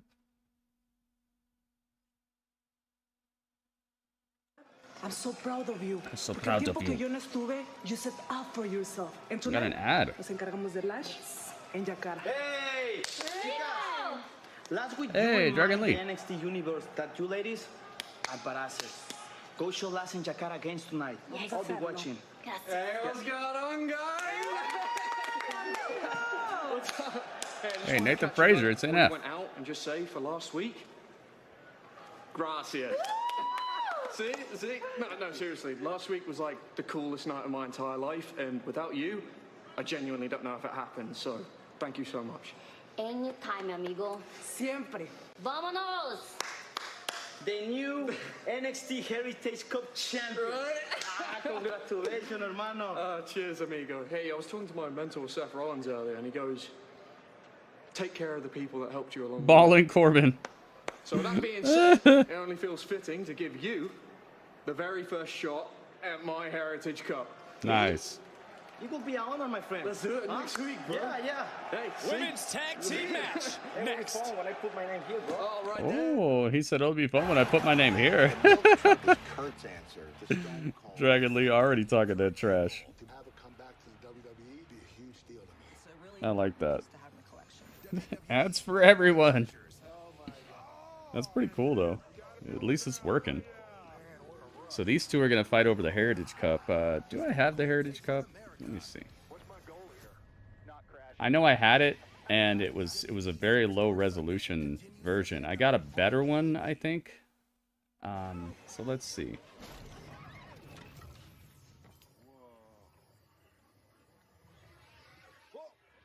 Heritage Cup. Oh, I better mute that. You know how Nintendo is. Heritage Cup. Here it is. Yeah, see, it's all low res. I think I have a new one. Let's see. La la la la la la la.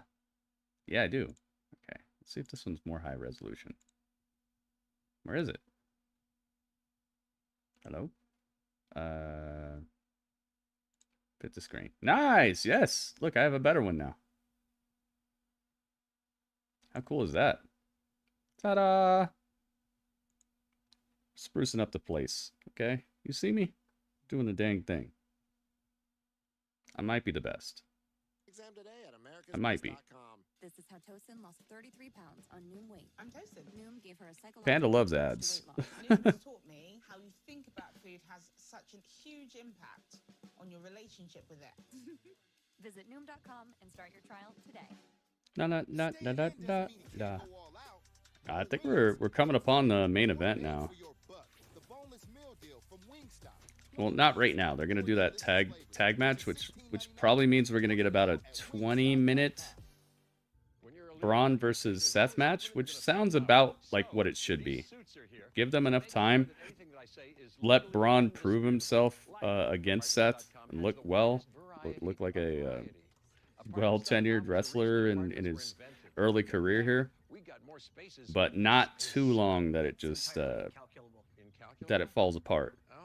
Not too long that they end up overexposing Bron's weaknesses, because he's obviously not. He's not going to be the perfect wrestler yet. So just long enough to showcase and also long enough to lose believably. If he's going to lose, who knows? Seth is injured.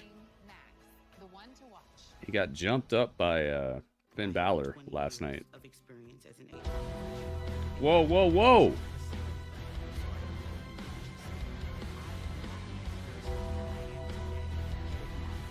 Yo. Oh my goodness.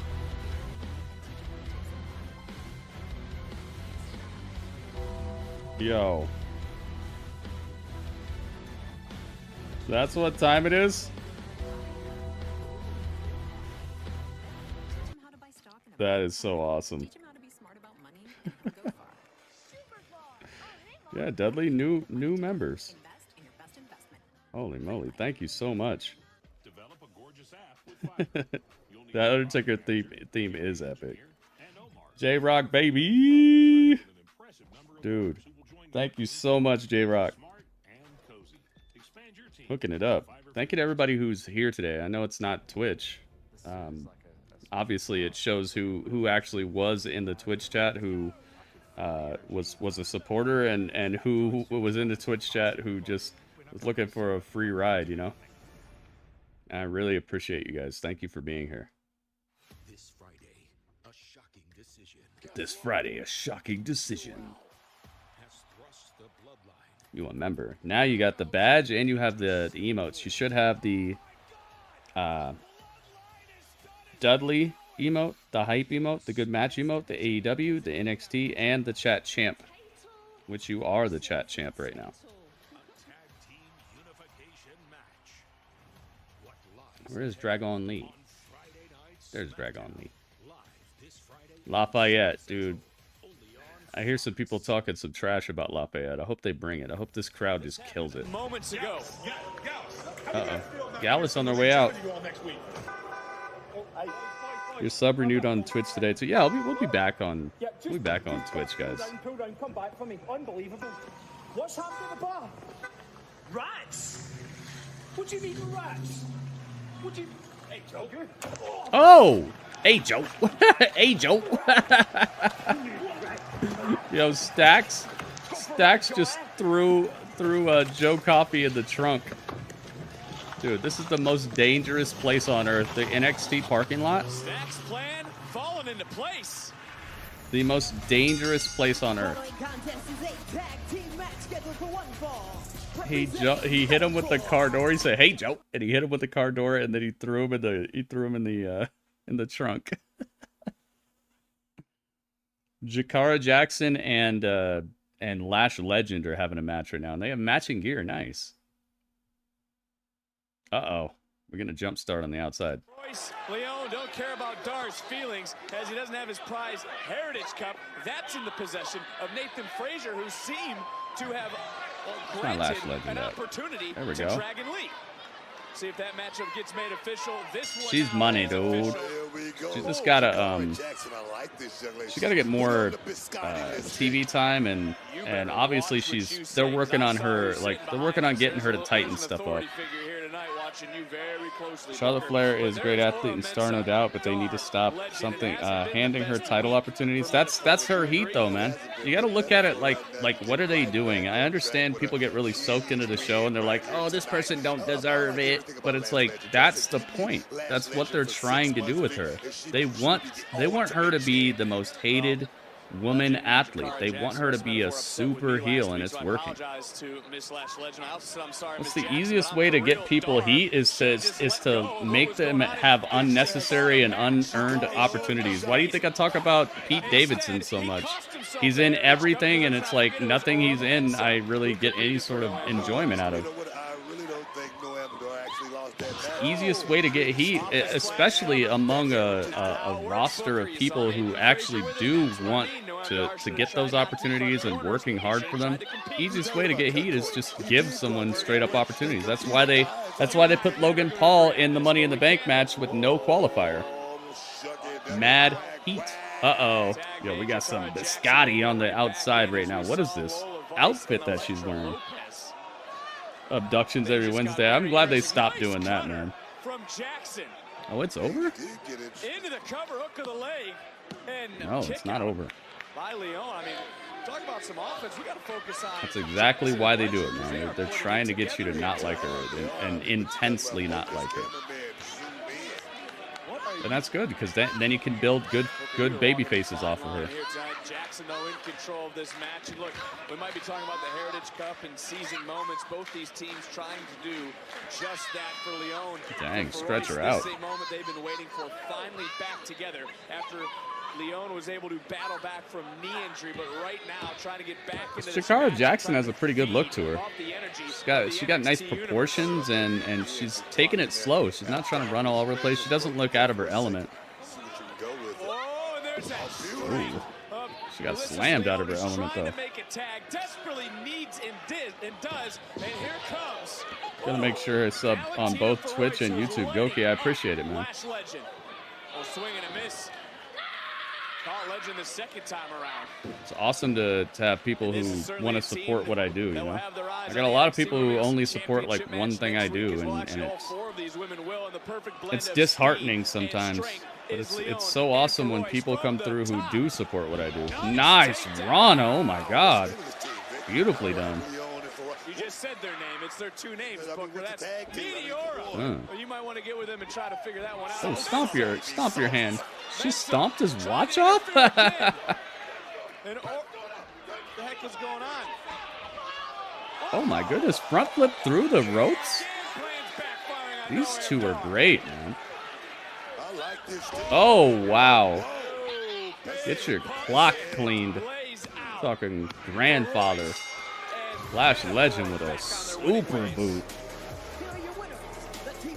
I think between Lash Legend and I think Lash Legend was like a WNBA champion or something. I think she was in the WNBA for real, and then I think the pandemic hit and she decided to just take up wrestling or something. That's crazy, man. I think she's only been wrestling for maybe 2 years, 2 or 3 years at this point. The next time we're coming to you on a premium live event. The Heb Center, yeah, July 30th. Okay, at the very end of July is the Great American Bash.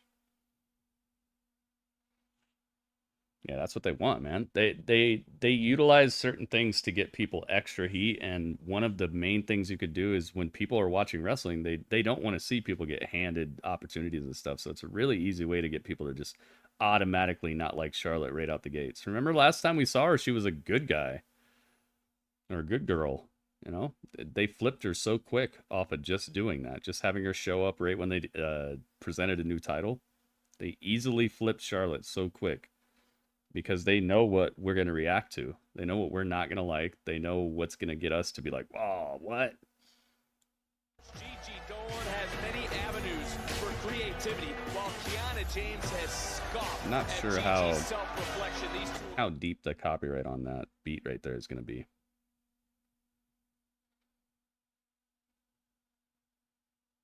Tag Team Championship match. Gallus versus Malik and the Physique. They don't look ready for this at all. They look so like happy to be here and not ready for this title. We'll see though. Dragon Lee versus Nathan Frazier for the Heritage Cup. That might be match of the night next week.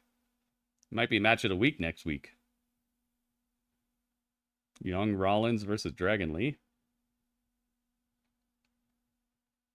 Let's go. Main event tonight. Rough. It's time. I gotta mute that.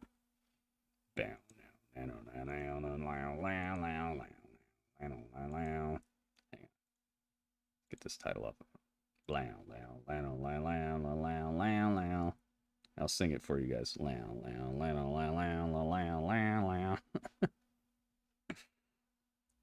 like my rendition?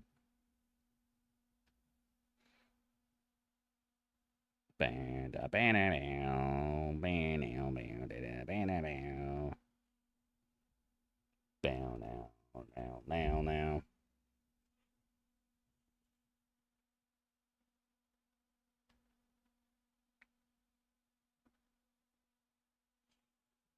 I think my rendition was very good. I think I really hit it on the head.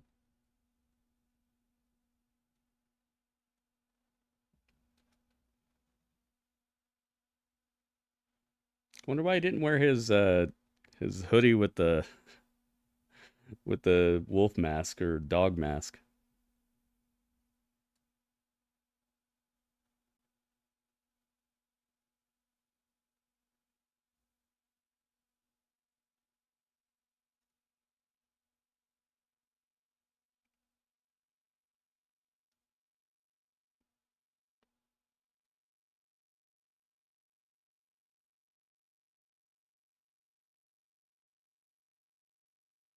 Seth is here. I can see it. Whoa.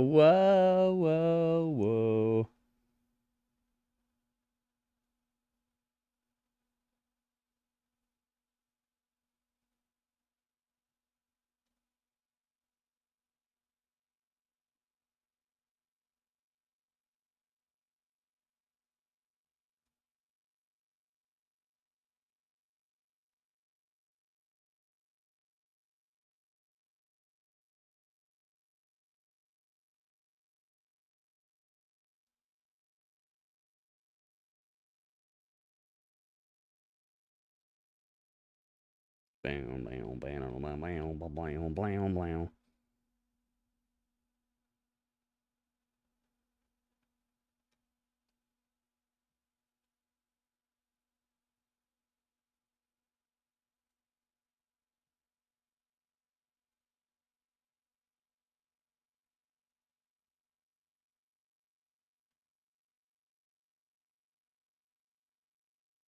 Okay.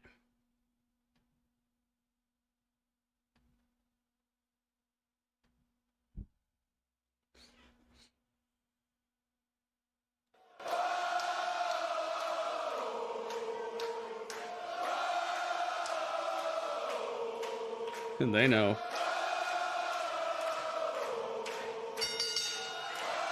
The following contest scheduled for one fall. One fall. Is for the WWE World Heavyweight Championship. Introducing first the challenger, Bron Breakker.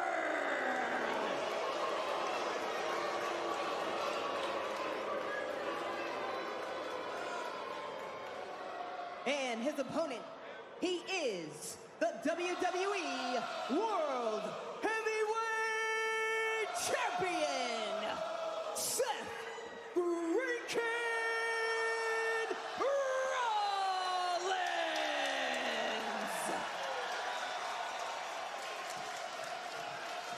Get ready, Book. You can feel the energy. NXT Universe is on their feet. There we go. The title's on the line. So you know what time. And it is all about the WWE World Oh, it's Heavyweight beautiful. Championship. Seth Wow, Rollins nice 100% presentation. Feeling the effects of Finn Balor's heinous It's attack time last to night on Raw. light it This up. one is official. And for those that don't remember, Seth Rollins at the start Let's of his go. journey said that he got here at WWE. It's the last one. This should be the final match of the night, yes. LBD, what's up? Watch Finn interrupt this match? That'd be crazy. I was thinking that Cameron Grimes might show up tonight and mess with Baron Corbin. But he didn't. He left him alone.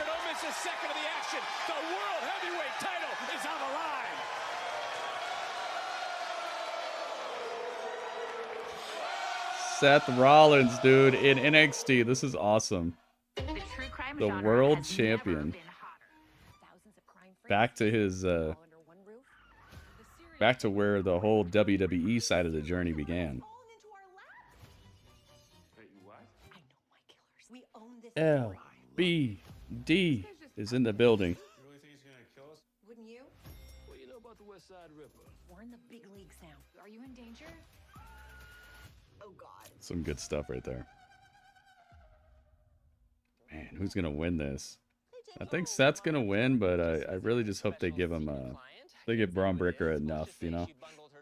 I don't think it should be directly testing Seth super, you know, like a super in-depth battle here, but with the injury, that does kind of even the playing field a little bit for Bron to run wild on him for a while.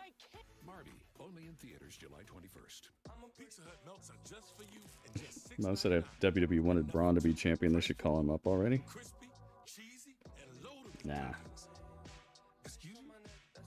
Just cause you're a devastating wrestler and because you could feasibly be seen as a threat to the champion doesn't mean you're ready to be on the main roster. You know? It's like if Mike Tyson joined a karate class, you know? It's like, yeah, the guy can put mad damage on you, but is he good at karate, you know? Should you just put a black belt on him immediately, or should you make him learn what it takes to be all the way there? Just because he could wreck fools doesn't mean that he's ready to be on the main roster. What does having a title have to do with being on the main roster? What does wrestling for a title mean? You know? Does that mean you're completely ready? That take is pointless, because just because you wrestle for a title doesn't mean you're ready to be the world champ. And just because you could possibly be the world champ doesn't mean you're ready for everything that goes with that.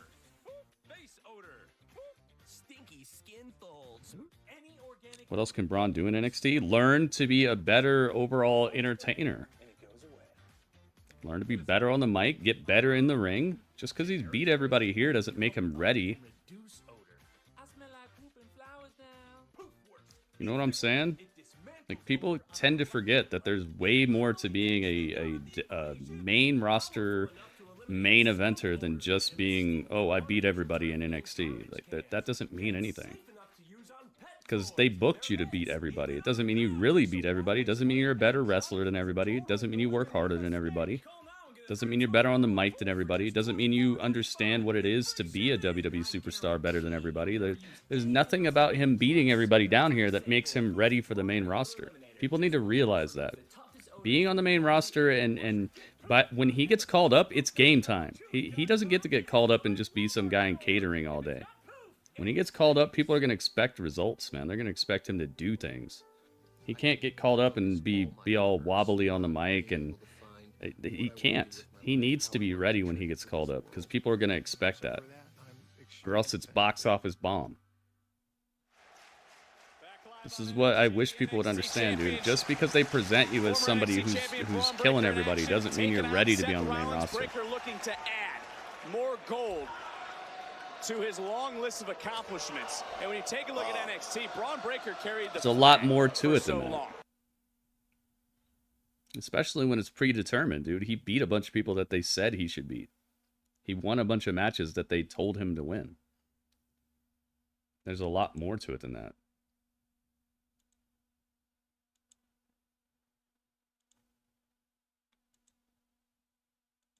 I mean, look at Wardlow. Is Wardlow ready to be the super tip-top guy? He beat the world champion, right? He beat MJF in like 35 seconds or something. He beat their current world champion. So why is he not the face of the company, right? I'll tell you why. Because he ain't ready. There's more to it than that. There's more to it than somebody books you to just beat somebody. You've got to be ready, and Wardlow ain't ready. And in this case, Wardlow has done more than Bron Breakker has, because Bron Breakker already beat the world champion on his program. What the heck's up with Jimmy John's right now?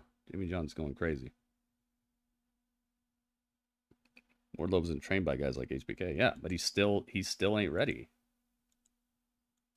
But they let him beat the tip-top guy, right? They let him beat the guy who's currently the world champion, and let him beat him in like 35 seconds, and beat him handily to where he put an oxygen mask on the guy. He didn't just win; he straight up demolished him. Heavyweight champion. And it was Rollins who once said he was the change that WWE was waiting for. He was going to break the mold. He certainly accomplished that, and he's given quite the opportunity to Bron Breakker, who could You see what I mean? Like, even Tony Khan knows there's more to it than that. He's bruised, battered, he's torn, but he's the champion. Cover goes Breakker, hook of the leg, and Rollins. He's the world heavyweight champion, and I like that. Look at this. Bron Breakker's doing push-ups. That's Tony's booking for. Yeah, he should have never done that, but he did, and he's still not the top guy. And that everyone who accepts that should accept that Bron Breakker doesn't need to be the tip top of the main roster right now just because he's wrestling the guy who has the top title or the top guy right now. It's just to give him some more exposure, and it's also to help Seth Rollins be more of the working champion. This is the Seth Rollins World Tour right now, where he's showing that he's going to be the dependable champion. He's not going to be the Roman Reigns who shows up every now and then.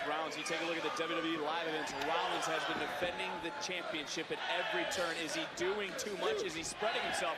Oh, too thin. You know what? I think Seth Rollins, he said it. Nice. Just like everybody else, and he He was on that ride, that 1,000-day ride of Roman Reigns, and he sat back and watched it. He said, now I'm the world champion. I'm going to show you exactly what a champion is all about. Booker, I have never heard this place this loud as Rollins right back in on Bron. Oh, does Rollins have enough? No, in the back, the ribs. Breaker turning it right around with ease, and now Rollins, nice counter. Rollins coming right back in, Breaker to the outside.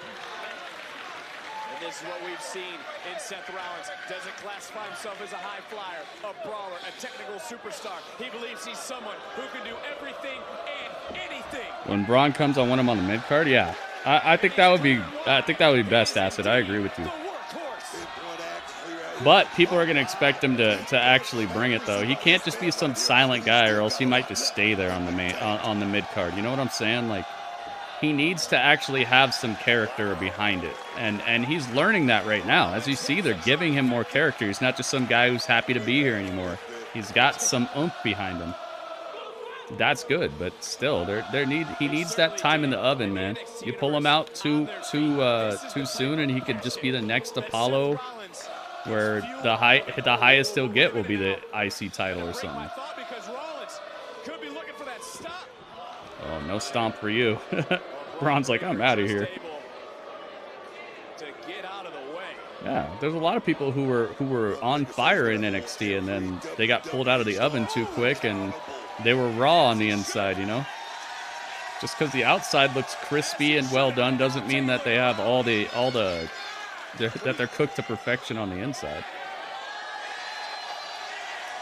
Uh-oh.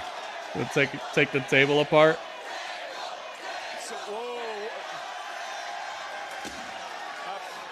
Booker, I think this is our cue. Booker T just got out of the way. He's like, I'm not going to tell Seth what to do. Normally, he's like, watch out, man. What are you doing? Oh, God. Super cakes. I love that. I love that. Oh, my God. No way. Yo, Seth Rollins. Brother Seth. He's going off the top. Frog splash to the table. Through Braun Breaker. He's Seth Breaker. Oh my God, he did that? He did that? I love how they did this, man. Like, think about what they did. They had Seth Rollins in his ring gear on Monday Night Raw like he was about to issue an open challenge. He got jumped, so it made it so he didn't have to wrestle yesterday, but it was believable why he wouldn't have to wrestle yesterday, but he still fulfilled this challenge that he said he was going to fulfill. So he shows up tonight. He didn't have to wrestle yesterday, so he got basically a whole week off from wrestling. They masterfully put this together because now he's injured, so it looks like Braun Breaker has a better chance of winning, so it's more suspenseful. And now everything he does in this match is going to look 10 times better because he's still here all wrapped up. They did a great job of booking this, man. This is the type of stuff that makes me so happy to watch wrestling, man. When they do it right, wrestling is just one of the most unrivaled forms of entertainment, man. I like a good episode of Raw, a good episode of anything. SmackDown, AEW, whatever. A good episode of any of these is better than watching whatever movie came out this month or this week. It's so much better and so much more live and vibrant, and it feels like it's alive. I don't know how else to put it. It's not completely staged. It's alive.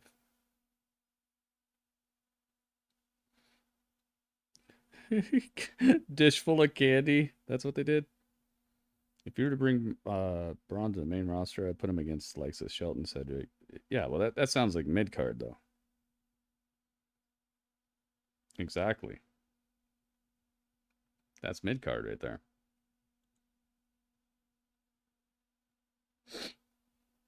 I mean, outside of like who did you name that's not mid card there?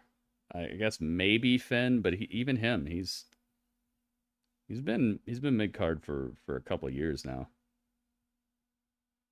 Oh my god. Dude, he caught him out of the leapfrog into the powerbomb. Nice. Seth Rollins is deceptively strong too. I would say Seth Rollins is one of like the perfect wrestlers right now. If he never would have got injured, if his knee would have never got injured, he'd be even better too. Think about that. This guy is running at probably like a 75% of his max capacity right now. If he never would have got his knee injured, this guy would. I think he would be the guy everybody's saying is the best wrestler in the world over Bryan Danielson. Danielson is great and he's very technical, but I think Seth Rollins would take the cake if he never got injured, man. If you watch him before he was injured, it's just no joke. I don't know why my chat just freezes out of nowhere on YouTube. Not just the ribs, he landed on that knee very, very hard, Vic. And right now, this young man is perched to become the world heavyweight champion, Vic. He wrestles like a guy named Tyler Black. Shroom, what the heck? Breaker could change the landscape of the WWE here tonight. Snap you up. Oh, he's going to crack him up. Nice camera work. They flipped the camera to make this straight on. I like that. He's got it locked in, and I don't know if...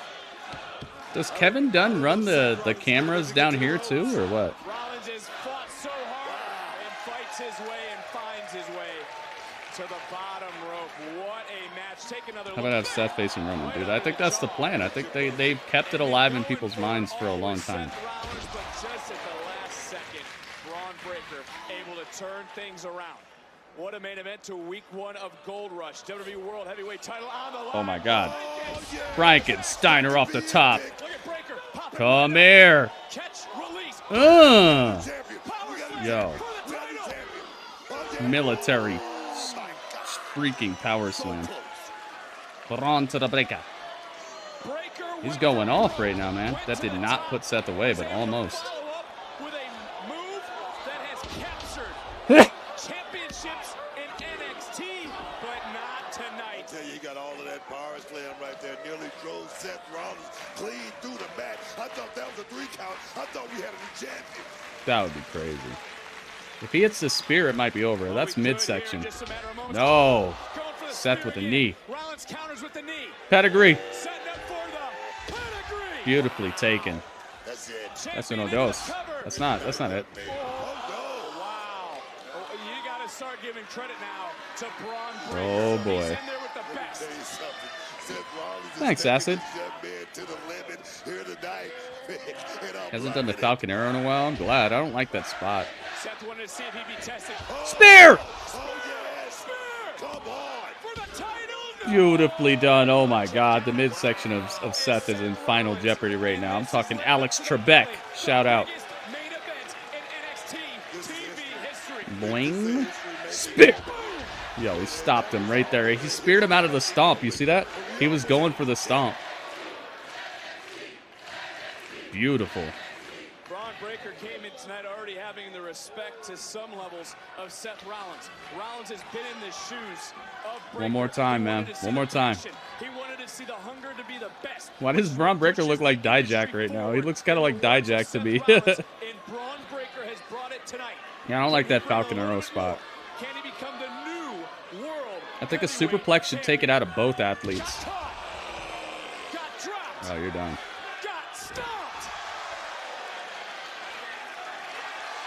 Oh, Seth is going to stomp him twice. Sugar and spice. Stomp him twice. Rollins, though, knowing the situation, needed one more for good measure. Rollins. That's uno, dos, tres. Nice match, man.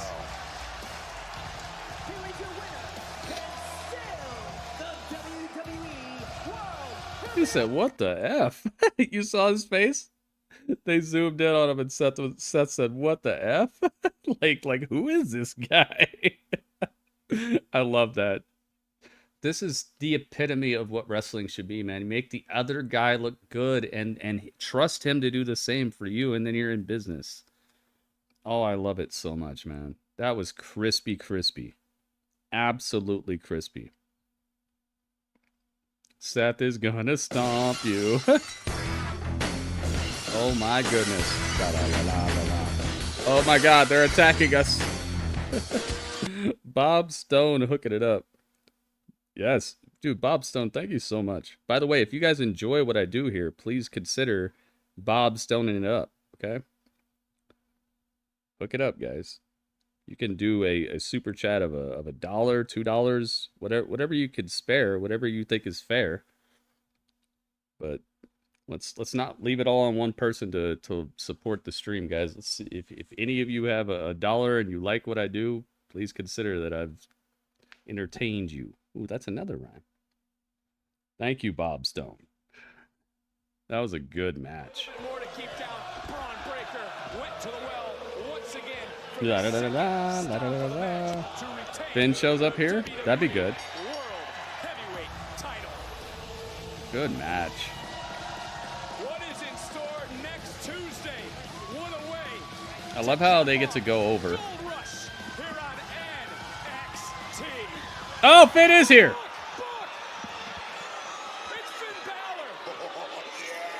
Oh, yes. Whoa, whoa, whoa. Finn Balor. He knows how to get here. Nah, no swearing. Finn knows how to get here, man. He was a big deal down here. He's got that NXT in his blood. Oh, he's got a steel chair. Oh, no. Abs collar. Finn Frowner is here at NXT. Oh, my God, dude. What an episode. This might be in the box, man. This might not even need a review, but we're going to do it anyway.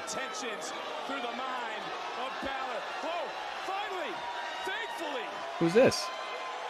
Oh, Carmelo. Oh, that's why they had that befriending segment earlier. Carmelo came to save Seth now. Carmelo and Trick run off Finn. I see it, dude. Masterful. You see that? And the belt's right there, and Finn's gonna pick it up, isn't he? No, he's not. He's not gonna do the curse.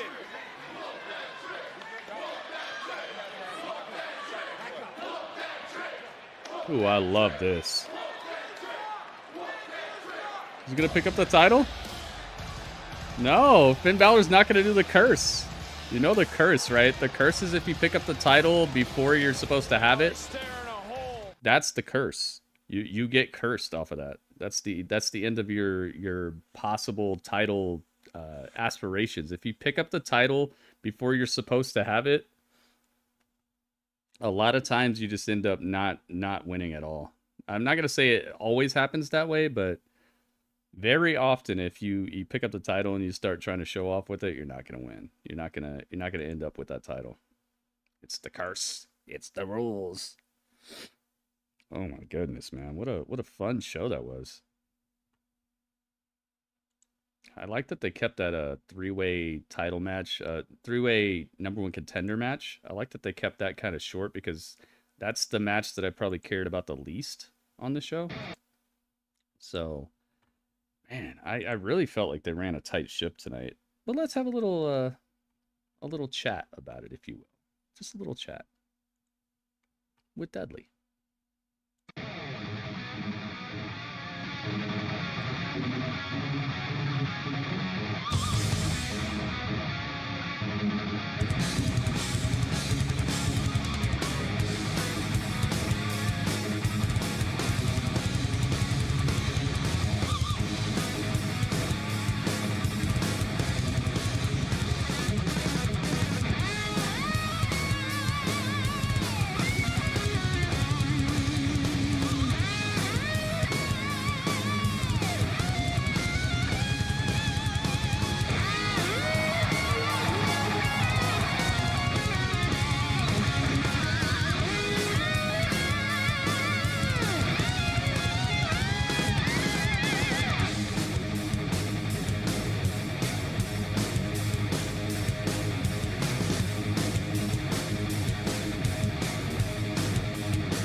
You see, I thought Cameron Grimes would show up to mess with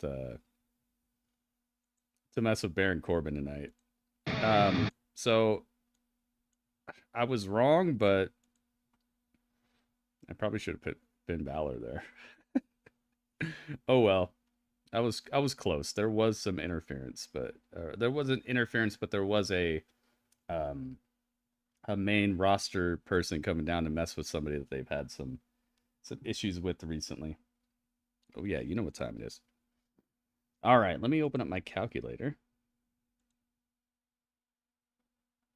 And let's get this going. There's the calculator. Whoa. Dude, I love this TV so much. It's so large and in charge. And I've just noticed it doesn't have any dead pixels either. That's actually kind of rare on high def, like super big screen high def TVs like this. Normally they have like a few dead pixels here or there, but this is super clean. All right, so if you watched NXT Gold Rush Night 1 with me tonight, I would like to know what score you would give it out of 10. Please keep your score between 7.0 and 8.4. 8.4 is the highest score I will take. 7.0 is the lowest score I will take. So anything below 7, no. Anything above 8.4, no. Anything between those two, then you're fine. Let's find out what you guys thought of this. Let's find out. Let's find out what you guys got. Shroomgoon says 8. 8.00. 8.0. Okay, I see what you did. Thank you, Shroomgoon. Raging Demon says 8. Thank you, Raging Demon. Adam Carter says 8.0. 5592. We got the Panda Paw. Gogi says 8.4. Gogi says it's the best it could ever be. The best episode of NXT it could possibly ever be. All right. Thank you, Goki. Ringmaster says 8. Thank you, Ringmaster. Bob Stone says 7.9. Thank you, Bob Stone. Acid says 8.23. Wow, these are some glowing reviews. Almost the best it could ever be. All right, all right. Chris Monroe says 7.9. I don't know if you have some other name you'd rather be called Chris Monroe, but you could change your name on YouTube if you'd like to change it to something else. Not saying you have to. It's just a lot of people probably have like a moniker they'd rather go by than like something that appears to be a real name or something like that. But thank you for the 7.9. Finish Hype King says 8. Oh my goodness. 0.125. Oh boy. 15857 656. Thank you. That's a very particular score you got. I cried with Von Wagner. That was a good segment, man.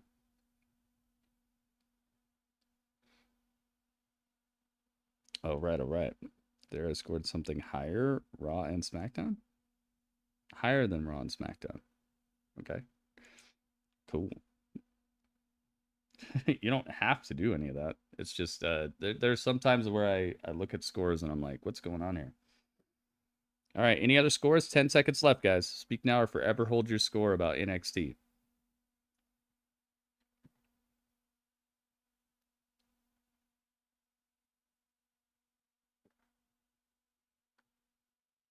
Or not NXT as a whole, but just this episode of NXT. All right, cha-ching, it's Panda time. Panda, what score would you give this episode of NXT, Panda? It is your time out here. I haven't seen Panda say anything for the last, like, half an hour, though, so hopefully Panda's paying attention. Let's find out.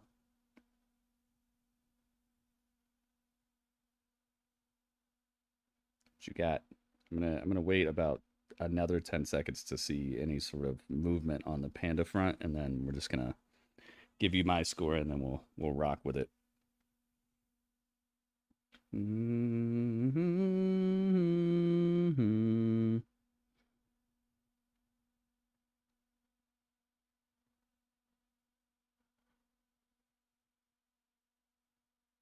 Whoa, what? right, that's it. It's my score time. I give this a 7.8. I think that it just needed gosh, the tag division, all that tag division stuff needs help right now. Gallus being there, it's underwhelming, and the people they have going after that title, I don't see any one of them as an actual credible threat to Gallus right now. So it's just, I'm glad they didn't spend a lot of time with it, but it just soaks that extra point. I don't know. Actually, I'll give it a 7.9. It soaks that extra 0.1 that would put this at an 8 for me. That the whole tag division needs a little bit of work right now. They've been working on it, but I understand this is developmental, but it does need to feel possible. And right now, I don't think any of these. I think Gallus could actually be one of those main roster teams, even though, like I said, everybody in NXT needs work on something. It's just Gallus is kind of gunking up the works here, and I don't find them entertaining. I find them to be a good team that could possibly be, brawling with the Brutes or something like that on the main roster. They're just too good at wrestling here for it to look feasible that somebody should be beating them without some sort of weird shenanigans. And I don't think that weird shenanigans should be the cornerstone of you ever winning a title. Maybe a one-off type of situation, but it shouldn't be the only hope you have. Unless you're just going to be ultimate underdog type of situation. But even then, it's still, it takes believability out of the situation. And I think that right now it shows the lack of they already have good tag teams down here too. They have a few good tag teams that could actually be coming after this title, but they're putting all these super green and weird tag teams that don't look like they have what it takes to take these belts off of Gallus. So I just think getting Gallus out of the situation would be better for everybody. They're not entertaining. They're not cool on the mic. Half the people who are watching the show probably don't understand a word they're saying. I'm glad they have a little bit of a storyline going on with the Slammy Soprano stuff, but that I really feel like if the tag thing was and I know you need to get people TV time and all that, but if it was the Creeds, the Jagger Reed and the other guy from Schism, the Dyad, there's Malik Blade and Idris Enofe. They just look way too happy to be here. They don't look serious at all, and it's not believable. They are tightening it up a bit, so they're on their way, but it's just not time yet. And there you have it. Just let those teams rock and roll for a little bit and stop trying to force things that don't need to be there yet. Everything else was pretty dang hot. I think this was the best Dana Brooke match I've seen in a while. Cora Jade was killing it on her heelish attitude throughout the whole entire match, and when they were trying to help Dana Brooke and get her all braced up and everything. I love how Cora Jade was working the crowd, working the heel manuscript. I also love how she was all up on her as she was getting carted out, so it was believable that she'd be that close to Dana Brooke that she could get slapped, and then Dana Brooke was like, you ain't gonna disrespect me, and she hops off. She showed that never say die, never quit type of attitude, and that actually probably was more important to the whole character that Dana Brooke is than her getting this win tonight. I think that they did a great job. They gave Cora the win, but Dana got some necessary hardcore I don't know, just some tangible fight to her. I love that. So I think that this was a win-win situation, and this is what you got to do as a booker, man. I can't say it enough. As a booker, you should be either uplifting both athletes or someone should be coming out looking way better than they went in, okay? But preferably both things happen if you're a good booker. If you're a not-so-good booker, you could settle for one or the other, okay? Maybe they both end up looking good, but nobody really gets elevated off of the match that much, but they both come out looking good. Or one person comes out looking good and the other person doesn't. Okay, you should hope for one or the other. You should not hope for a blank slate ending where no one ends up looking better, and it's just a moot point that the match even happened because anybody could have won because, oh, if the interference wouldn't have happened, if this person wouldn't have blown out the candle at that moment, like all this nonsense, all these nonsense endings that scared bookers put together to try to make sure nobody gets buried. All you're doing is you're burying the people anyway because they're not going anywhere. It's quicksand, okay? Wrestling is quicksand. Everyone's standing in the quicksand, and for the more time that they stand still, they're sinking. But because they're flailing their legs around, but nothing's happening. So the more time that they stand still but don't do anything, they're sinking below the quicksand because you're moving, and it's displacing the quicksand, and you're going down, down, down, down, down. Putting people in matches where neither thing happens, where somebody doesn't go over in a way that makes them look better, or both people don't end up looking better, like what they did with Cora Jade and Dana Brooke tonight. You're just flailing your feet around, and you're sinking them. They're not getting over. They're actually getting under. It's the same thing as people backstage. At least when you're backstage, people can hope for some sort of return. Some sort of they're going to show up and do something of worth, and that's going to get them back on the docket and get people cheering for them again, or get people hyped to see them again. But when you're actually putting people on TV and they're just flailing their feet around in matches where it's, oh, they could have won, could have lost, who knows who's better, nothing's happening except for you're flailing their feet and they're going down into the quicksand. All right, lazy, superficial, and scaredy cat booking gets nobody anywhere. So you either got to lift somebody up or lift them both up. There's this level playing field, everybody's equal stuff. That's flailing the feet and sinking into the quicksand. So I really appreciate what they did with Dana Brooke and Cora Jade tonight because they both came out looking better than they went in. That's good booking. Main event was hot fire. Probably one of the best matches that Bron Breakker's ever had. And what a coincidence that he's working with one of the best workers that they have. Just awesome. The Robert Stone and Von Wagner segment had tears in my eyes. They did a great job with that, the way they presented it before the stands were filled up. It showed that they're hanging out even when there's not wrestling happening. It's not just, oh, I'm your manager now because the fans are in the stands. They were there before the place even had anybody in the stands. That was beautifully executed. The kidnap angle with the Slammy Soprano Underboss, is that his name? The Underboss? Underboss Stacks kidnapping. I'm like I said, I'm glad that they're doing some sort of storyline with Gallus, but I'm just this is at least it's something.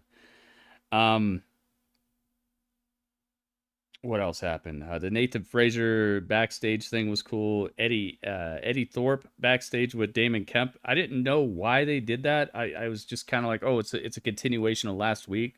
But it actually turned out that Gable Stevenson's going to show up, and he's going to try to give him pointers and stuff. And what a surprise that was, dude. We haven't seen this guy in months and months and months.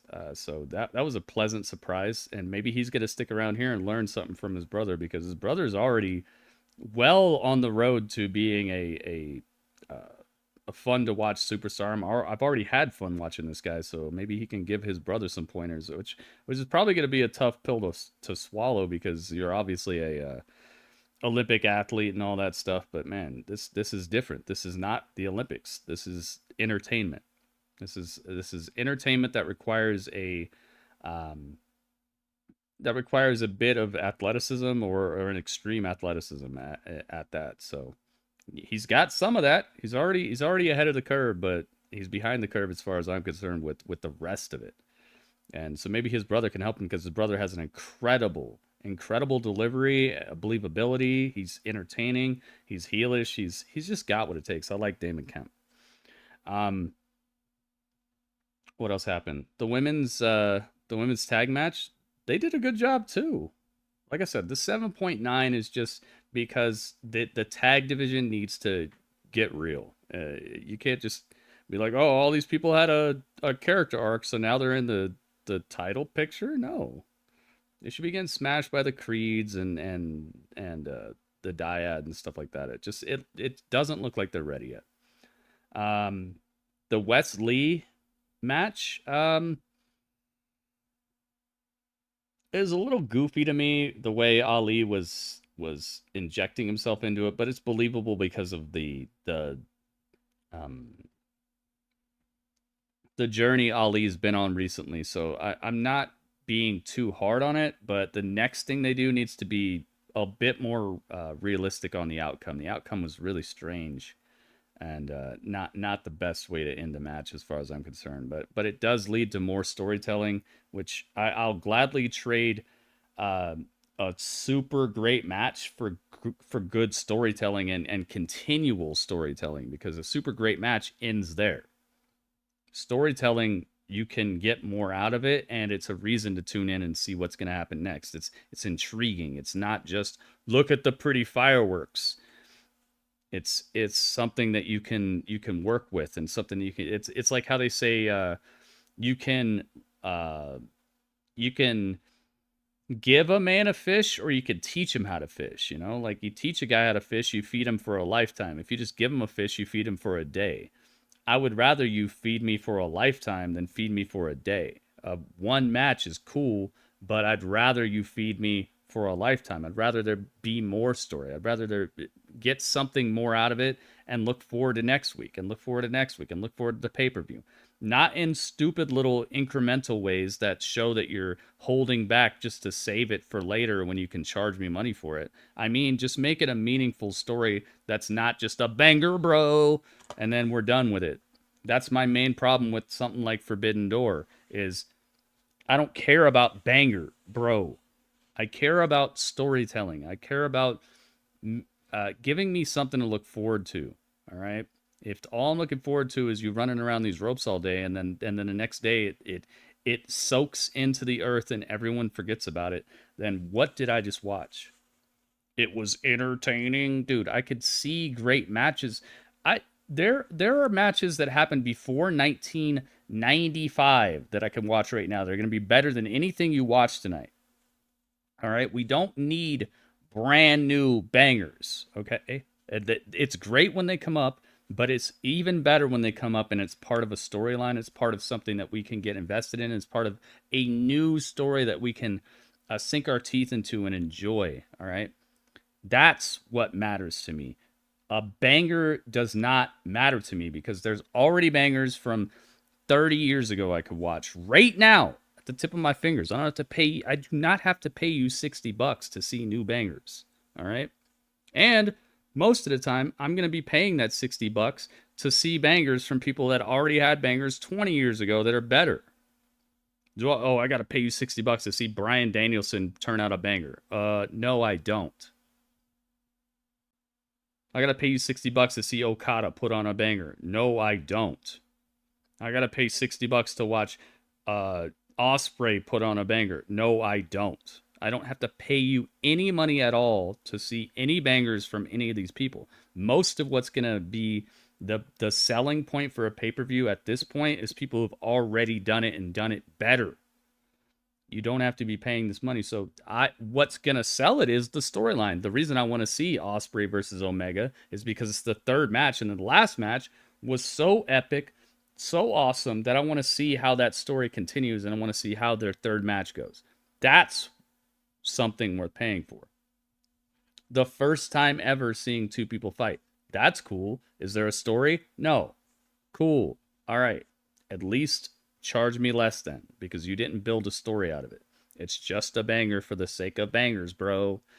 I'm done with this attitude. I'm done with this idea of that all that matters is it's going to be a banger. If that's all you care about, then that's fine. But I know for a fact I could see better Okada matches, better Danielson matches, better Omega matches, better Ospreay matches, better Sonata matches, better everything. You don't need to be paying money for this. So what I'm looking for is, what's the story that makes me want to watch this match? I'm not saying the match doesn't matter. I'm saying if all it is the match, then you're missing the point of the fact that you've already seen better matches from these people. You've already seen it. And you've already seen better CM Punk matches, bar none, than what we've seen recently. The guy is, I wouldn't say washed up, but he's obviously showing that physique-wise, it ain't there. Speed-wise, it ain't there. He's on the edge of getting injured at multiple points. I feel it's just, you've seen better from everybody involved with these $60 events, so the story is what's going to matter. Maybe you don't agree, that's fine, but the reason I like NXT is that they give people they're giving people a identity, and you can see the progression. So it's like I'm following along on a journey. It's not just the story they're telling me on the screen. It's the story I'm seeing from each individual athlete as they grow into who they are, into who they're going to be, into what they're going to be. To me, that's very intriguing. So 7.9 here is well-deserved. I think an 8 could have been feasible if the tag team situation would be a little bit more believable. It's just, no matter who won that match, none of them are on Gallows' level wrestling-wise. So there you guys go. Let's do the math. Everyone's favorite part. Everyone loves the math. Hopefully I explained that correctly, and hopefully everybody understands, like, I'm not saying that any wrestling company is bad for putting on bangers. It's just how you get there, and you could make it matter way more than just being a good match. Let's do the math. 72.611 07857656 divided by 1, 2, 3, 4, 5, 6, 7, 8, 9. 1, 2, 3, 4, 5, 6, 7, 8, 9. Divided by 9 equals. That's easy math. That's 8. Yep. 8.0. Like I said. That's funny, man. Let's do the math. Or let's not do the math. Let's hand out the point in the Battle of the Brands.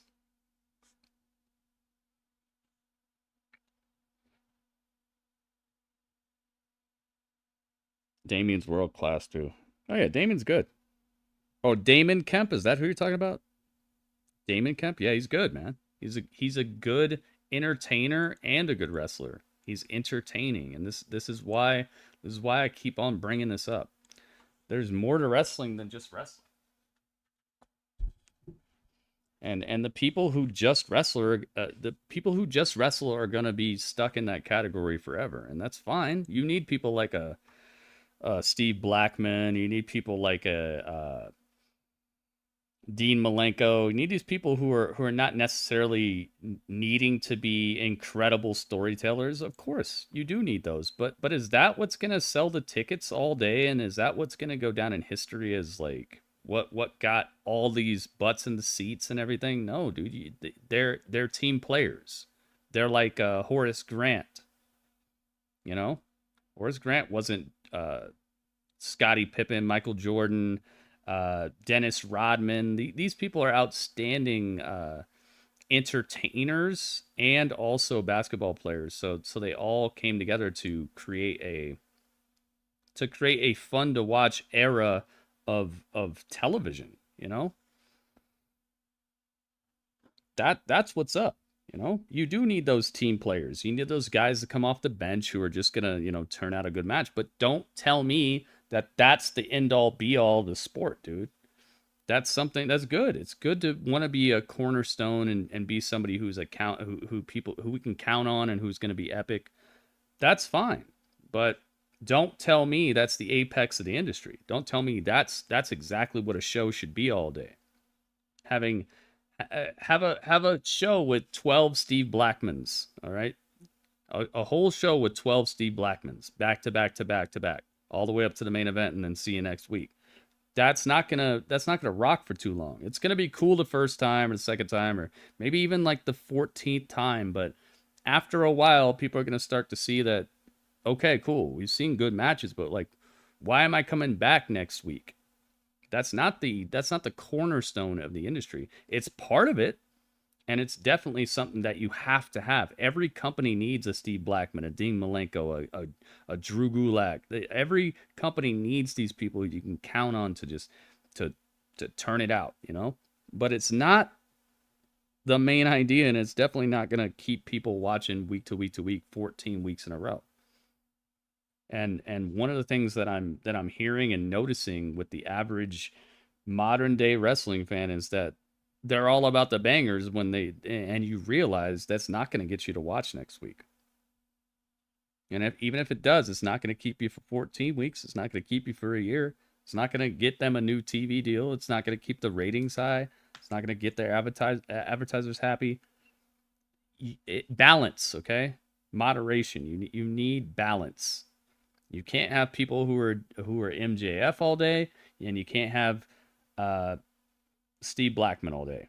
All right, you need in between. You need some variety. You need some spice of life, and on top of that, no matter who you have on a fight card, if your storylines suck, and if you don't give people a reason to tune in next week, you're dead in the water. And your promotion absolutely needs fresh faces or fresh ideas. And when you stay stagnant, there's a problem.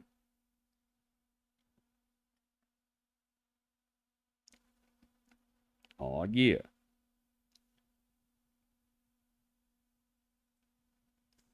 So thank you guys. Thank you for your input. I hope that my review let you guys know a thing or two about why I gave my score, and I hope that everyone saw that it's detailed in its own way. I'm not gonna talk about how people's shoes were tied or whatever, but I try to get the point across of what the show could work on and what the show did well. And I think that this show is a shining example of a show that did enough right to be watchable more than once. I would watch this episode again, and I think that's the mark of a good show. If you would literally press rewind all the way to the beginning and press play and watch the whole show over again, most likely it's a good show. If you would just want to watch a few highlights here or there, that's where a show starts to lose that passing score. Because why is it passing if you wouldn't watch it? Why is it passing if you wouldn't watch it again? That means it's not a passing score. That means it's not a good example of wrestling. If you would not sit here and watch it again, then it's probably not that great. It's probably not as good as people are saying it is if they love it and all that. If you would only watch highlights, it's probably not a super passing score. I would watch this entire episode again, even the tag match, even though I don't think that it's the most presentable tag class we've had, and I don't think that it's very feasible that any of these people should be taking the title off of Gallus right now. But outside of that, heck yeah, I'd watch this again. Very entertaining. Make sure you guys stick around. There's another stream that's going to be popping up. I have it all already set up, so guys, do not look for outside or other entertainment. We're coming right back with more gaming, more other cool stuff to do. Be on the lookout for it on the channel. It's already live. It's the Gritty Gaming Hangout, so don't go far. But that was the chat.